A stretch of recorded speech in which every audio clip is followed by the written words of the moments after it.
ಎಲ್ರಿಗೂ ನಮಸ್ಕಾರ. ನೀವು ನೋಡ್ತಾ ಇದ್ದೀರಾ ಧರ್ಮ ಜ್ಯೋತಿ ಕಾರ್ಯಕ್ರಮಕ್ಕೆ ತಮ್ಮೆಲ್ಲರಿಗೂ ಪ್ರೀತಿಪೂರ್ವಕ ಸ್ವಾಗತ ಸುಸ್ವಾಗತ. ನಾನು ದಿವ್ಯಾ ಆಲೂರ್. ಹೇಳಿ ಕೇಳಿ ಇವತ್ತು ಗುರುವಾರ, ಗುರುಗಳು ಯಾವ ವಿಶೇಷ ಮಾಹಿತಿಯನ್ನ ನಮ್ಮ ಜೊತೆ ಹಂಚಿಕೊಳ್ಳಿದ್ದಾರೆ ಅಂತ ಕಾಯ್ತಿದ್ದೀರಾ ಅಲ್ವಾ? ಹಾಗಿದ್ರೆ ತಡ ಮಾಡೋದು ಬೇಡ, ಬನ್ನಿ ಗುರುಗಳನ್ನ ಕಾರ್ಯಕ್ರಮಕ್ಕೆ ಸ್ವಾಗತಿಸ್ಬಿಡೋಣ. ನಮ್ಮ ಜೊತೆ ಇದ್ದಾರೆ ನಾಡಿನ ಹೆಸರಾಂತ ಜ್ಯೋತಿಷಿಗಳು, ವೇದ ಆಗಮ ಪಂಡಿತರು, ಅಂತೆಯೇ ಆಧ್ಯಾತ್ಮಿಕ ಚಿಂತಕರು ಆದಂತಹ ವಾಚಸ್ಪತಿ ಗುರುಗಳೇ ನಮಸ್ಕಾರ. ಕಾರ್ಯಕ್ರಮಕ್ಕೆ ನಲ್ಮೆಯ ಸ್ವಾಗತ ತಮಗೆ. ಧನ್ಯವಾದ, ನಮಸ್ಕಾರ. ಪಂಚಾಂಗ ಶ್ರವಣದೊಂದಿಗೆ ಕಾರ್ಯಕ್ರಮ ಪ್ರಾರಂಭಿಸೋಣವಾ? ಆಗಲಿ. ಓಂ ಗುರುರ್ ಬ್ರಹ್ಮ ಗುರುರ್ ವಿಷ್ಣುರ್ ಗುರುರ್ ದೇವೋ ಮಹೇಶ್ವರ ಗುರು ಸಾಕ್ಷಾತ್ ಪರಬ್ರಹ್ಮ ತಸ್ಮೈ ಶ್ರೀ ಗುರವೇ ನಮಃ. ನಮಃ ಶಾಂತಾಯ ದಿವ್ಯಾಯ ಸತ್ಯಧರ್ಮಸ್ವರೂಪಿಣೆ ಸ್ವಾನಂದಾಮೃತ ತೃಪ್ತಾಯ ಶ್ರೀಧರಾಯ ನಮೋ ನಮಃ. ಓಂ. ಧರ್ಮಜ್ಯೋತಿ ಕಾರ್ಯಕ್ರಮದ ಸಮಸ್ತ ವೀಕ್ಷಕರಿಗೆ ಇವತ್ತಿನ ಕಾರ್ಯಕ್ರಮಕ್ಕೆ ಸ್ವಾಗತವನ್ನು ಕೋರ್ತಾ, ಹಾಗೆ ಯಾರ್ಯಾರು ಈ ಒಂದು ಜುಲೈ ತಿಂಗಳ 31ನೇ ತಾರೀಕು ನಿಮ್ಮ ಹುಟ್ಟಿದ ಹಬ್ಬ ಮತ್ತು ವಿವಾಹ ವಾರ್ಷಿಕೋತ್ಸವದ ಸಂಭ್ರಮಾಚರಣೆಯಲ್ಲಿ ಇದ್ದೀರಾ, ನಿಮಗೆಲ್ಲರಿಗೂ ಸಹ ಶುಭಾಶಯಗಳು. ಭಗವಂತ ನಿಮ್ಮ ಇಷ್ಟಾರ್ಥಗಳನ್ನು ಈಡೇರಿಸಲಿ, ಸದಾಕಾಲ ನಿಮ್ಮನ್ನು ರಕ್ಷಣೆ ಮಾಡಲಿ ಅಂತ ಹೇಳಿ ಅವನನ್ನು ಪ್ರಾರ್ಥನೆ ಮಾಡ್ತಾ ಇವತ್ತಿನ ಕಾರ್ಯಕ್ರಮವನ್ನು ಆರಂಭ ಮಾಡ್ತಾ ಇದ್ದೇನೆ. ಇದರಲ್ಲಿ ಮೊದಲನೆಯ ಹಂತವಾಗಿ ಇವತ್ತಿನ ಪಂಚಾಂಗ, ಆನಂತರ ಇವತ್ತಿನ ಗ್ರಹ ಸ್ಥಿತಿಯನ್ನು ನೋಡೋಣ. ಇದರಲ್ಲಿ ಪಂಚಾಂಗದ ವಿಚಾರ ಬಂದಾಗ ಸ್ವಸ್ತಿಶ್ರೀ ವಿಶ್ವಾವಸುನಾಮ ಸಂವತ್ಸರದ ದಕ್ಷಿಣಾಯನ ವರ್ಷ ಋತು ಶ್ರಾವಣ ಮಾಸದ ಶುಕ್ಲ ಪಕ್ಷದ ಸಪ್ತಮಿಯ ದಿನ ಗುರುವಾರ. ಇವತ್ತು ಚಿತ್ತಾ ನಕ್ಷತ್ರ ಇದೆ. ಕನ್ಯಾ ರಾಶಿಯಲ್ಲಿ ಆರಂಭದಲ್ಲಿ ಚಂದ್ರ, ಮಧ್ಯಾಹ್ನದ ನಂತರ ತುಲಾ ರಾಶಿಗೆ ಚಂದ್ರನ ಪ್ರವೇಶವಾಗ್ತದೆ. ಸಾಧ್ಯ ನಾಮಕವಾಗಿರ್ತಕ್ಕಂಥ ಒಂದು ಯೋಗ, ಸಾಧ್ಯ ಯೋಗ ಮತ್ತು ಗರಜಕರಣ, ಇದು ಇವತ್ತಿನ ಪಂಚಾಂಗ ಆಯಿತು. ಇನ್ನು ಇವತ್ತಿನ ಗ್ರಹಸ್ಥಿತಿ ಕಡೆ ಗಮನ ಕೊಡೋದಾದರೆ, ಮೇಷ ವೃಷಭ ರಾಶಿಗಳಲ್ಲಿ ಯಾವುದೇ ಗ್ರಹ ಸಂಚಾರ ಇಲ್ಲ. ಮಿಥುನದಲ್ಲಿ ಗುರು ಶುಕ್ರ, ಕರ್ಕಾಟಕದಲ್ಲಿ ರವಿ ಮತ್ತು ಬುಧ, ಹಾಗೆ ಸಿಂಹದಲ್ಲಿ ಕೇತು ಮತ್ತು ಕನ್ಯಾ ರಾಶಿಯಲ್ಲಿರ್ತಕ್ಕಂಥ ಚಂದ್ರಮಂಗಳ, ತುಲಾ ವೃಶ್ಚಿಕ ಧನು ಮಕರ, ಈ 4 ರಾಶಿಗಳು ಖಾಲಿ ಇದೆ. ಹಾಗೆಯೇ ಕುಂಭರಾಶಿಯಲ್ಲಿ ರಾಹು ಮತ್ತು ಮೀನ ರಾಶಿಯಲ್ಲಿ ಶನೈಶ್ಚರದ ಸಂಚಾರ ಇದೆ. ಇದು ಇವತ್ತಿನ ಗ್ರಹ ಸ್ಥಿತಿ. ಗುರುಗಳೇ, ಮೊದಲ 4 ರಾಶಿಗಳಿಗೆ ಹೇಗಿದೆ ಈ ದಿನ? ಮೊದಲನೇದಾಗಿ ಮೇಷರಾಶಿ. ಮೇಷರಾಶಿಯವರಿಗೆ ಇವತ್ತಿನ ದಿನ ಚೆನ್ನಾಗಿದೆ. ಮಧ್ಯಾಹ್ನದ ನಂತರದಲ್ಲಿ ಯಾವಾಗ ಚಂದ್ರ ತುಲಾರಾಶಿಗೆ ಪ್ರವೇಶವನ್ನು ಪಡಿತಾನೆ, ಆ ನಂತರದಲ್ಲಿ ಇವತ್ತಿನ ದಿನ ಇನ್ನೂ ತುಂಬ ಚೆನ್ನಾಗಿರ್ತದೆ. ಎಲ್ಲ ರೀತಿಯ ವ್ಯಾಪಾರ ವ್ಯವಹಾರಗಳಿರ್ಬೋದು, ಕೌಟುಂಬಿಕವಾಗಿರ್ತಕ್ಕಂಥ ಜೀವನ ಇರ್ಬೋದು, ಪ್ರೊಫೆಷನಲ್ ಲೈಫ್ ಇರ್ಬೋದು, ಎಲ್ಲವೂ ಕೂಡ ಇವತ್ತು ಉತ್ತಮವಾದಂಥ ರೀತಿಯಲ್ಲಿ ನಡೆಯುತ್ತೆ. ಗುರುವಾರ ಇದೆ, ಗುರುವಿನ ದರ್ಶನವನ್ನು ಮಾಡಿಕೊಂಡು ಮುಂದುವರಿಯಿರಿ, ಶುಭವಾಗಲಿ. ನಂತರ ವೃಷಭ ರಾಶಿ. ವೃಷಭ ರಾಶಿಗೆ ಕೂಡ ಇವತ್ತಿನ ದಿನ ಮಧ್ಯಮ ಸ್ಥಿತಿಯಲ್ಲಿದೆ. ಮಧ್ಯಾಹ್ನದ ನಂತರ ಚಂದ್ರನ ಪ್ರವೇಶ ತುಲಾ ರಾಶಿಗೆ ಪ್ರವೇಶವಾದಾಗ ಕೂಡ ಮಾನಸಿಕವಾಗಿರ್ತಕ್ಕಂಥ ಸಮಾಧಾನ, ಧೈರ್ಯ ಸ್ಥೈರ್ಯಗಳೆಲ್ಲವೂ ಕೂಡ ಇಂಪ್ರೂವ್ಮೆಂಟ್ ಆಗ್ತಕ್ಕಂಥ ಸಾಧ್ಯತೆ ವೃಷಭ ರಾಶಿಯವರಿಗೆ ಚೆನ್ನಾಗಿದೆ. ವೃಷಭ ರಾಶಿಯವರು ಪಂಚಮದಲ್ಲಿರ್ತಕ್ಕಂತಹ ಕುಜನ ಸಂಬಂಧಿತವಾಗಿ ಇವತ್ತಿನ ದಿನ 2 ದೇವತೆಗಳನ್ನು ಆರಾಧನೆ ಮಾಡ್ಕೊಳ್ಳಿ. ಒಂದು ವಾರದ ಲೆಕ್ಕದಲ್ಲಿ ಗುರುವನ್ನು ಆರಾಧನೆ ಮಾಡೋದು ಹೇಗೂ ಇದ್ದೇ ಇದೆ. ಆ ನಂತರದಲ್ಲಿ ಪಂಚಮದಲ್ಲಿರ್ತಕ್ಕಂತಹ ಮಂಗಳನಿಗೋಸ್ಕರ, ಚಂದ್ರನಿಗೋಸ್ಕರ ಸುಬ್ರಹ್ಮಣ್ಯನ ಅಥವಾ ಭದ್ರಕಾಳಿ, ಯಾವುದು ನಿಮಗೆ ಸಿಗ್ತದೆ ಸುಲಭವಾಗಿ ಆರಾಧನೆಗೆ, ಆ ಒಂದು ಭದ್ರಕಾಳಿ ಅಥವಾ ಸುಬ್ರಹ್ಮಣ್ಯನ ಆರಾಧನೆಯನ್ನು ಮಾಡಿಕೊಳ್ಳಿ, ಶುಭವಾಗಲಿ. 3ನೇದು ಮಿಥುನ ರಾಶಿ. ಮಿಥುನ ರಾಶಿಯವರಿಗೆ ಕೂಡ ಇವತ್ತಿನ ದಿನ ಮಧ್ಯಮ ಸ್ಥಿತಿಯ ದಿನ, ಒಳ್ಳೆಯ ದಿನ ಅಂತಲೇ ಹೇಳ್ಬೋದು. ಚತುರ್ಥ ಭಾವದಲ್ಲಿ ಬಾಧಕನಾಗಿರ್ತಕ್ಕಂತಹ ಕುಜ ಇರತಕ್ಕಂಥದ್ದಾದ್ದರಿಂದ ಸ್ವಲ್ಪ ತಾಯಿಯ ಆರೋಗ್ಯದ ಕಡೆಗೆ ಹೆಚ್ಚು ಗಮನ ಕೊಡಿ. ತಾಯಿಗೆ ಯಾರಾದರೂ ಸರ್ಜರಿ ಆಗಿರ್ತಕ್ಕಂಥವ್ರು, ಅಂದರೆ ಮಿಥುನ ರಾಶಿಯವರ ತಾಯಿ ಯಾರು ಸರ್ಜರಿಗೆ ಒಳಗಾದವರಿದ್ದಾರೆ, ಅಂಥವರಿಗೆ ಇವತ್ತು ಸ್ವಲ್ಪ ಚಿಕಿತ್ಸೆ ಹೆಚ್ಚಾಗಿ ಬೇಕಾಗಬಹುದು. ಅಂಥವರಿಗೆ ಚಿಕಿತ್ಸೆ ಇತ್ಯಾದಿಗಳನ್ನು ಕೊಡಿಸ್ಕೊಳ್ಳಿ. ಒಡ ಹುಟ್ಟಿದವರ ಆರೋಗ್ಯದ ಕಡೆ ಕೂಡ ಸ್ವಲ್ಪ ಗಮನ ಕೊಡಿ. ಮಧ್ಯಾಹ್ನದ ನಂತರ ಆರೋಗ್ಯದಲ್ಲಿ ಸ್ವಲ್ಪ ವ್ಯತ್ಯಾಸ ಆಗಬಹುದು ಒಡ ಹುಟ್ಟಿದವರಿಗೆ. ಅದಕ್ಕೆ ಮೂಲ ಕಾರಣ ಆಗ್ತಕ್ಕಂಥದ್ದು ಆಹಾರ ಕೂಡ ಇರಬಹುದು, ಅಥವಾ ವಿಹಾರ, ಅವರದೇ ಆಗಿರತಕ್ಕಂಥ ಹವ್ಯಾಸಗಳು ಕೂಡ ಅದಕ್ಕೆ ಕಾರಣ ಆಗಬಹುದು. ಸಾಯಂಕಾಲದ ನಂತರದಲ್ಲಿ ಹೆಚ್ಚು ಗಮನ ಕೊಡಬೇಕಾಗಿ ಕೂಡ ಬರಬಹುದು. ಎಚ್ಚರಿಕೆಯಿಂದ ನೋಡ್ಕೊಳ್ಳಿ ಅಂತ ಹೇಳಲಿಕ್ಕೆ ಇಚ್ಛೆಪಡ್ತೀನಿ. ಹಾಗೆಯೇ ಪಂಚಮದಲ್ಲಿ ಮತ್ತು ಶುಕ್ರ ಮತ್ತು ಚಂದ್ರ ಸಂಬಂಧಿತವಾಗಿರ್ತಕ್ಕಂಥ ನವಪಂಚಮ ಯೋಗ ಅಂತಕ್ಕಂಥದ್ದಿದೆ. ಹಾಗಾಗಿ ಮಿಥುನ ರಾಶಿಯವರು ಇವತ್ತು ದೇವಿಯನ್ನು ಆರಾಧನೆ ಮಾಡ್ಕೊಳ್ಳಿ. ಭಗವತಿ ಅಂತ ಹೇಳ್ತಾರೆ. ಕೇರಳ ಮತ್ತು ಕೊಡಗು ಪ್ರಾಂತ್ಯದಲ್ಲಿ ಭಗವತಿ ಅಂತ ಆರಾಧನೆ ಮಾಡ್ತಾರೆ. ಅದು ದೇವಿಯ ಪರಮ ಸಾತ್ವಿಕವಾಗಿರತಕ್ಕಂಥ ಚತುರ್ಭುಜ ರೂಪ. ಆ ರೂಪವನ್ನು ಮನಸ್ಸಿನಲ್ಲೇ ಧ್ಯಾನ ಮಾಡಿದರೂ ಸಹ ಆಗ್ತದೆ. ಅದಿಲ್ಲ ಯಾವುದಾದ್ರೂ ಒಂದು ರೂಪ ಬೇಕಲ್ಲ ಅಂಥೇಳಾದರೆ ಸಾಕ್ಷಾತ್ತಾಗಿರ್ತಕ್ಕಂಥದ್ದು ಕೊಲ್ಲೂರು ಮೂಕಾಂಬಿಕೆ. ಆ ರೂಪಕ್ಕೆ ವಿಚಾರ ಹೇಳ್ತಾ ಇರೋದು ನಾನು. ಆ ಒಂದು ಆ ಒಂದು ದೇವತಾ ಸ್ವರೂಪವನ್ನು ಆರಾಧನೆ ಮಾಡಿಕೊಳ್ಳಿ, ಶುಭವಾಗಲಿ. ಮುಂದಿನದು ಕರ್ಕಾಟಕ ರಾಶಿ. ಕರ್ಕಾಟಕ ರಾಶಿಯವರಿಗೆ ಇವತ್ತು ಪೂರ್ಣ ದಿನ ತುಂಬ ಉತ್ತಮವಾಗಿರತಕ್ಕಂಥದ್ದು. ನಿಮ್ಮ ರಾಶಿಗೆ ಗುರು ಬಲಿಷ್ಠನಾಗಿ ಇಲ್ಲದೇ ಇದ್ದರೂ ಕೂಡ ಭಾಗ್ಯಸ್ಥಾನದಲ್ಲಿರತಕ್ಕಂತಹ ಶನೈಶ್ಚರ ಉತ್ತಮವಾದಂಥ ಫಲವನ್ನು ಕೊಡ್ತಾನೆ. ನಿಮ್ಮ ರಾಶ್ಯಾಧಿಪತಿಯಾಗಿರ್ತಕ್ಕಂಥ ಚಂದ್ರನ ಸಂಚಾರ ಕೂಡ ಶುಭ ಸ್ಥಿತಿಯಲ್ಲಿ ಇರತಕ್ಕಂಥದ್ದಾದ್ದರಿಂದ ಉತ್ತಮವಾದಂಥ ದಿನ. ರಾಶಿಯಲ್ಲಿ ಬುಧಾದಿತ್ಯ ಯೋಗ ಕೂಡ ಇದೆ. ಹಾಗಾಗಿ ಹೆಚ್ಚು ಚಿಂತೆ ಅಥವಾ ಚಿಂತನೆಗಳಿಗೆ ಅನಿವಾರ್ಯತೆ ಅಂತಕ್ಕಂಥದ್ದು ಕಾಣಿಸೋದಿಲ್ಲ ಕರ್ಕಾಟಕ ರಾಶಿಯವರಿಗೆ ಇವತ್ತು. ಹಾಗಾಗಿ ಚಿಂತೆ ಇಲ್ಲ, ಯೋಚನೆ ಮಾಡೋದು ಕೂಡ ಬೇಡ. ನಿಮ್ಮ ಕೆಲಸ ಕಾರ್ಯಗಳನ್ನು ನಿತ್ಯದಂತೆ ಆಚರಣೆ ಮಾಡ್ಕೊಂಡು ಹೋಗಿ ಶುಭವಾಗಲಿ ಅಂತ ಹಾರೈಸ್ತೀನಿ. ಆರಾಧನೆ ವಿಚಾರವಾಗಿ ಪುನಃ ಕರ್ಕಾಟಕ ರಾಶಿಯವರಿಗೆ ಗೌರಿಯ ಆರಾಧನೆಯನ್ನು ಸೂಚಿಸ್ತೇನೆ. ಗೌರಿಯನ್ನು ಧ್ಯಾನ ಮಾಡಿಕೊಳ್ಳಿ. ವಾರದ ಲೆಕ್ಕದಲ್ಲಿ ಗುರು ದರ್ಶನವನ್ನು ಮಾಡಿಕೊಳ್ಳಿ. ಶುಭವಾಗಲಿ. ಇವತ್ತು ಗುರುವಾರ ಆಗಿರೋದ್ರಿಂದ ಯಾರಾದರೂ ಗುರುಗಳ ಬಗ್ಗೆನೇ ತಿಳಿಸ್ತೀರಾ ತಾವು ಅನ್ನೋದು ನಮ್ಮ ಭಾವನೆ ಅಲ್ವಾ? ಯಾವ ಗುರುಗಳ ಬಗ್ಗೆ ಹೇಳ್ತಿದ್ದೀರಾ? ಗುರುವಿನ ಗುರು, ಗುರುವಿಗೆ ಗುರು, ಪರಮಗುರು. ಯಾರ್ಯಾರು ಈ ಒಂದು ಕಾರ್ಯಕ್ರಮ ಧರ್ಮಜ್ಯೋತಿಯನ್ನು ನೋಡಿ ನನ್ನನ್ನು ಗುರೂಜಿ ಅಂತ ಅಭಿಮಾನದಿಂದ ನೋಡ್ತಾರೆ, ಅವರಿಗೆಲ್ಲ ಪರಮಗುರು ಅಂತ ಆಯ್ತಲ್ಲ. ಅಂದರೆ ನಿಮಗೆ ಗುರು ಅಲ್ವಾ? ನಾವು ಯಾರನ್ನ ಗುರು ಅಂತ ಆಶ್ರಯಿಸಿದ್ದೇವೆ ಆ ವ್ಯಕ್ತಿ ಆದರ್ಶಪ್ರಾಯನಾಗಿದ್ದರೆ ಚಂದ. ಅಂಥವರ ಬಗ್ಗೆ ಇವತ್ತು ಹೇಳ್ಕೊಂಡು ಹೋಗ್ತೀನಿ. ಮಹಾರಾಷ್ಟ್ರ ಮತ್ತು ಕರ್ನಾಟಕದ ಬಾರ್ಡರ್ನಲ್ಲಿ ಹುಟ್ಟಿದವರು, ಹುಟ್ಟಿ ಚಿಕ್ಕ ವಯಸ್ಸಿನಲ್ಲೇ ಒಂದು ಥರ ಅನಾಥ ಸ್ಥಿತಿಯಲ್ಲಿ ಬೆಳೆದವರು, ಆನಂತರದಲ್ಲಿ ತ್ಯಾಗಜೀವಿಗಳಾಗಿ 400 ವರ್ಷದ ಹಿಂದೆ ಜೀವಂತವಾಗಿದ್ದಂಥವರನ್ನು ಪ್ರತ್ಯಕ್ಷ ದರ್ಶನ ಮಾಡಿ ಆನಂತರದಲ್ಲಿ ದಕ್ಷಿಣ ಭಾರತದ ಕಡೆಗೆ ಬಂದು ಕರ್ನಾಟಕದಲ್ಲಿ ಮಲೆನಾಡಿನಲ್ಲಿ ನೆಲೆ ನಿಂತು ಇವತ್ತಿಗೂ ಕೂಡ ಚೈತನ್ಯ ರೂಪದಿಂದ ಅಲ್ಲಿ ಹೋಗಿ ಪ್ರಾರ್ಥನೆ ಮಾಡ್ತಕ್ಕಂಥ ಯಾರು ಭಕ್ತರು ಇದ್ದಾರೆ ಅವರ ಎಲ್ಲ ಸಂಕಟಗಳನ್ನು ಕೇವಲ ತಮ್ಮ ತಪಶಕ್ತಿಯಿಂದ ಅವರನ್ನು ಉದ್ಧಾರ ಮಾಡ್ತಾ ಇರತಕ್ಕಂಥ ಒಂದು ಮಹಾಚೈತನ್ಯ, ಬ್ರಹ್ಮಚೈತನ್ಯ ರೂಪಿ ಅಂತ ಕೂಡ ಅವ್ರನ್ನ ಕರೀತಾರೆ. ಅನೇಕರಿಗೆ ಗೊತ್ತಿದೆ. ಈ ಚಾನಲ್ ನೋಡ್ತಾ ಇರೋರಿಗಂತೂ ಖಂಡಿತವಾಗಿ ಪ್ರೋಗ್ರಾಮ್ ಯಾರು ಮೊದಲಿನಿಂದ ನೋಡ್ತಿದ್ದಾರೆ ಅವರಿಗಂತೂ ನಾನು ಯಾರ ವಿಷಯ ಹೇಳ್ತಿದ್ದೀನಿ ಇಷ್ಟೊತ್ತೇ ಆಲೆ ಗೊತ್ತಾಗಿರುತ್ತೆ. ಯಾಕೆಂದರೆ ಪ್ರತಿಯೊಂದು ದಿನದ ನನ್ನ ಸಂಚಿಕೆಯಲ್ಲೂ ಕೂಡ ನಾನು ಆರಂಭ ಮಾಡೋದೇ ಅವರ ಸ್ಮರಣೆಯೊಂದಿಗೆ. ನಮಃಶಾಂತಾಯ ದಿವ್ಯಾಯ ಸತ್ಯಧರ್ಮ ಸ್ವರೂಪಿಣೆ ಸ್ವಾನಂದಾಮೃತ ತೃಪ್ತಾಯ ಶ್ರೀಧರಾಯ ನಮೋ ನಮಃ. ಶ್ರೀಧರ ಸ್ವಾಮಿಗಳ ಬಗ್ಗೆ ಮಾತಾಡ್ತಾ ಇದ್ದೀನಿ. ಲಾರ್ಡ್ ಚಿಂಚೋಳಿ ಅನ್ನುವಂಥ ಪ್ರದೇಶದಲ್ಲಿ ಶ್ರೀಧರ ಗುರುಗಳ ಜನ್ಮ ಆಯಿತು. ಸ್ಕೂಲ್ನಲ್ಲಿ ಕೂಡ ಅಧ್ಯಯನ ಮಾಡಿದ್ರು, ವೇದಾಧ್ಯಯನವೂ ಆಯಿತು, ಶಾಸ್ತ್ರಾಧ್ಯಯನ ಇತ್ಯಾದಿಗಳು ಎಲ್ಲವೂ ಕೂಡ ಸ್ವಲ್ಪ ಮಟ್ಟಿಗೆ ಸಿಕ್ಕ ಅವಕಾಶಗಳಲ್ಲಿ ಕಲಿತರು. ಚಿಕ್ಕ ವಯಸ್ಸಿನಲ್ಲೇ ಅವರಿಗೆ ಅದಕ್ಕಿಂತಲೂ ಭಾರಿ ವಿಚಿತ್ರ ಅಂದರೆ ದತ್ತ ಜಯಂತಿ ದಿವಸ ಅವರ ಜನನ. ಮಾರ್ಗಶೀರ್ಷ ಮಾಸ ಶುಕ್ಲ ಪಕ್ಷದ ಪೌರ್ಣಮಿ ದಿನ ಶ್ರೀಧರ ಸ್ವಾಮಿಗಳ ಜನನ ಆಗಿದ್ದು. ಈಗ ಸುಮಾರು 100 ವರ್ಷಕ್ಕಿಂತಲೂ ಹೆಚ್ಚು ಕಾಲದ ಹಿಂದೆ 1913ನೇ ಇಸ್ವಿಯಲ್ಲಿ. ಆ ಹಿಂದೆ ಮುಂದೆ ನನಗೆ ಎಕ್ಸಾಕ್ಟ್ಲಿ, ಯಾಕೆಂತಂದರೆ ನಮ್ಮಲ್ಲಿ ಆ ಮಹಾತ್ಮರನ್ನು ಅವರ ಜನ್ಮನ ಇತ್ಯಾದಿಗಳನ್ನು ನಾವು ತಿಳ್ಕೊಳ್ಳುವಾಗ ಇಸವಿಯನ್ನು ಲೆಕ್ಕ ಹಿಡಿಯೋದಿಲ್ಲ, ಸಂವತ್ಸರಗಳನ್ನು ಲೆಕ್ಕ ಹಿಡ್ಕೊಂಡ್ಬಿಡ್ತೀವಿ. ಹಾಗಾಗಿ ಈ ಇಂಗ್ಲೀಷಿನ ಕ್ರಿಸ್ತಶಕ ಕ್ರಿಸ್ತಪೂರ್ವವನ್ನು ಹಿಡ್ಕೊಳ್ಳೋದು ಸ್ವಲ್ಪ ಕಷ್ಟ ಆಗುತ್ತೆ. ಹಾಗಾಗಿ ಎಕ್ಸಾಕ್ಟ್ಲಿ ಇಂತಿಷ್ಟು ವರ್ಷ ಅಂತೇಳಿ ಹೇಳೋದು ಕಷ್ಟ. ಪ್ರಮಾದಿನಾಮ ಸಂವತ್ಸರ ಅಂತ ಬರ್ತದೆ. ಹಾಗಾಗಿ ಪ್ರಮಾದಿನಾಮ ಸಂವತ್ಸರದ ಮಾರ್ಗಶೀರ್ಷ ಮಾಸ ಶುಕ್ಲ ಪಕ್ಷದ ಪೌರ್ಣಮಿ ದಿನ ದತ್ತ ಜಯಂತಿ ದಿವಸ ಅವರ ಅವತಾರ ಆಯಿತು. 1908ನೇ ಇಸ್ವಿಯಲ್ಲಿ ಅವರ ಜನನ. ಹಾಗೆ 1973ನೇ ಇಸ್ವಿಯಲ್ಲಿ ಅವರ ಬ್ರಹ್ಮೈಕ್ಯ ಆಗಿರ್ತಕ್ಕಂಥದ್ದು. ಚೈತ್ರ ಬಹುಳ ಬಿದಿಗೆ ದಿನ ಅವರ ಬ್ರಹ್ಮೈಕ್ಯ ಆಗಿರ್ತಕ್ಕಂಥದ್ದು. ಅಂದರೆ ರಾಮನವಮಿ ಆಗಿ ಒಂದು ವಾರಕ್ಕೆ ಅವರು ದೇಹವನ್ನು ಬಿಟ್ಟರು. ಚಿಕ್ಕ ವಯಸ್ಸಿನಲ್ಲೇ ತಪಸ್ಸಿನ ಒಂದು ಹುಚ್ಚು ಅಂತ ಹೇಳ್ಬೋದು, ಅದಕ್ಕೆ ಏನು ತೊಂದರೆ ಇಲ್ಲ. ಮಹಾತ್ಮರೆಲ್ಲರೂ ಸಾಮಾನ್ಯವಾಗಿ ಹುಚ್ಚರೇ ಆಗಿರ್ತಾರೆ ಲೌಕಿಕರ ದೃಷ್ಟಿಯಲ್ಲಿ. ಆದರೆ ಮಹಾತ್ಮರ ದೃಷ್ಟಿಯಲ್ಲಿ ಲೌಕಿಕರು ಹುಚ್ಚರಾಗಿ ಕಾಣಿಸ್ತಾರೆ. ಯಾಕೆ ಅಂತಂದರೆ ಬೇಡದೇ ಇದ್ದು ಹುಚ್ಚು ತಲೆಗೇರಿರ್ತದೆಯಲ್ಲ. ಹಾಗಾಗಿ ಅವರಿಗೆ ಆ ವಯಸ್ಸಿನಲ್ಲಿ ಸಜ್ಜನಗಡಕ್ಕೆ ಹೋಗಿ ಸಮರ್ಥ ರಾಮದಾಸರ ಸಮಾಧಿ ಇದೆ ಅಲ್ಲಿ.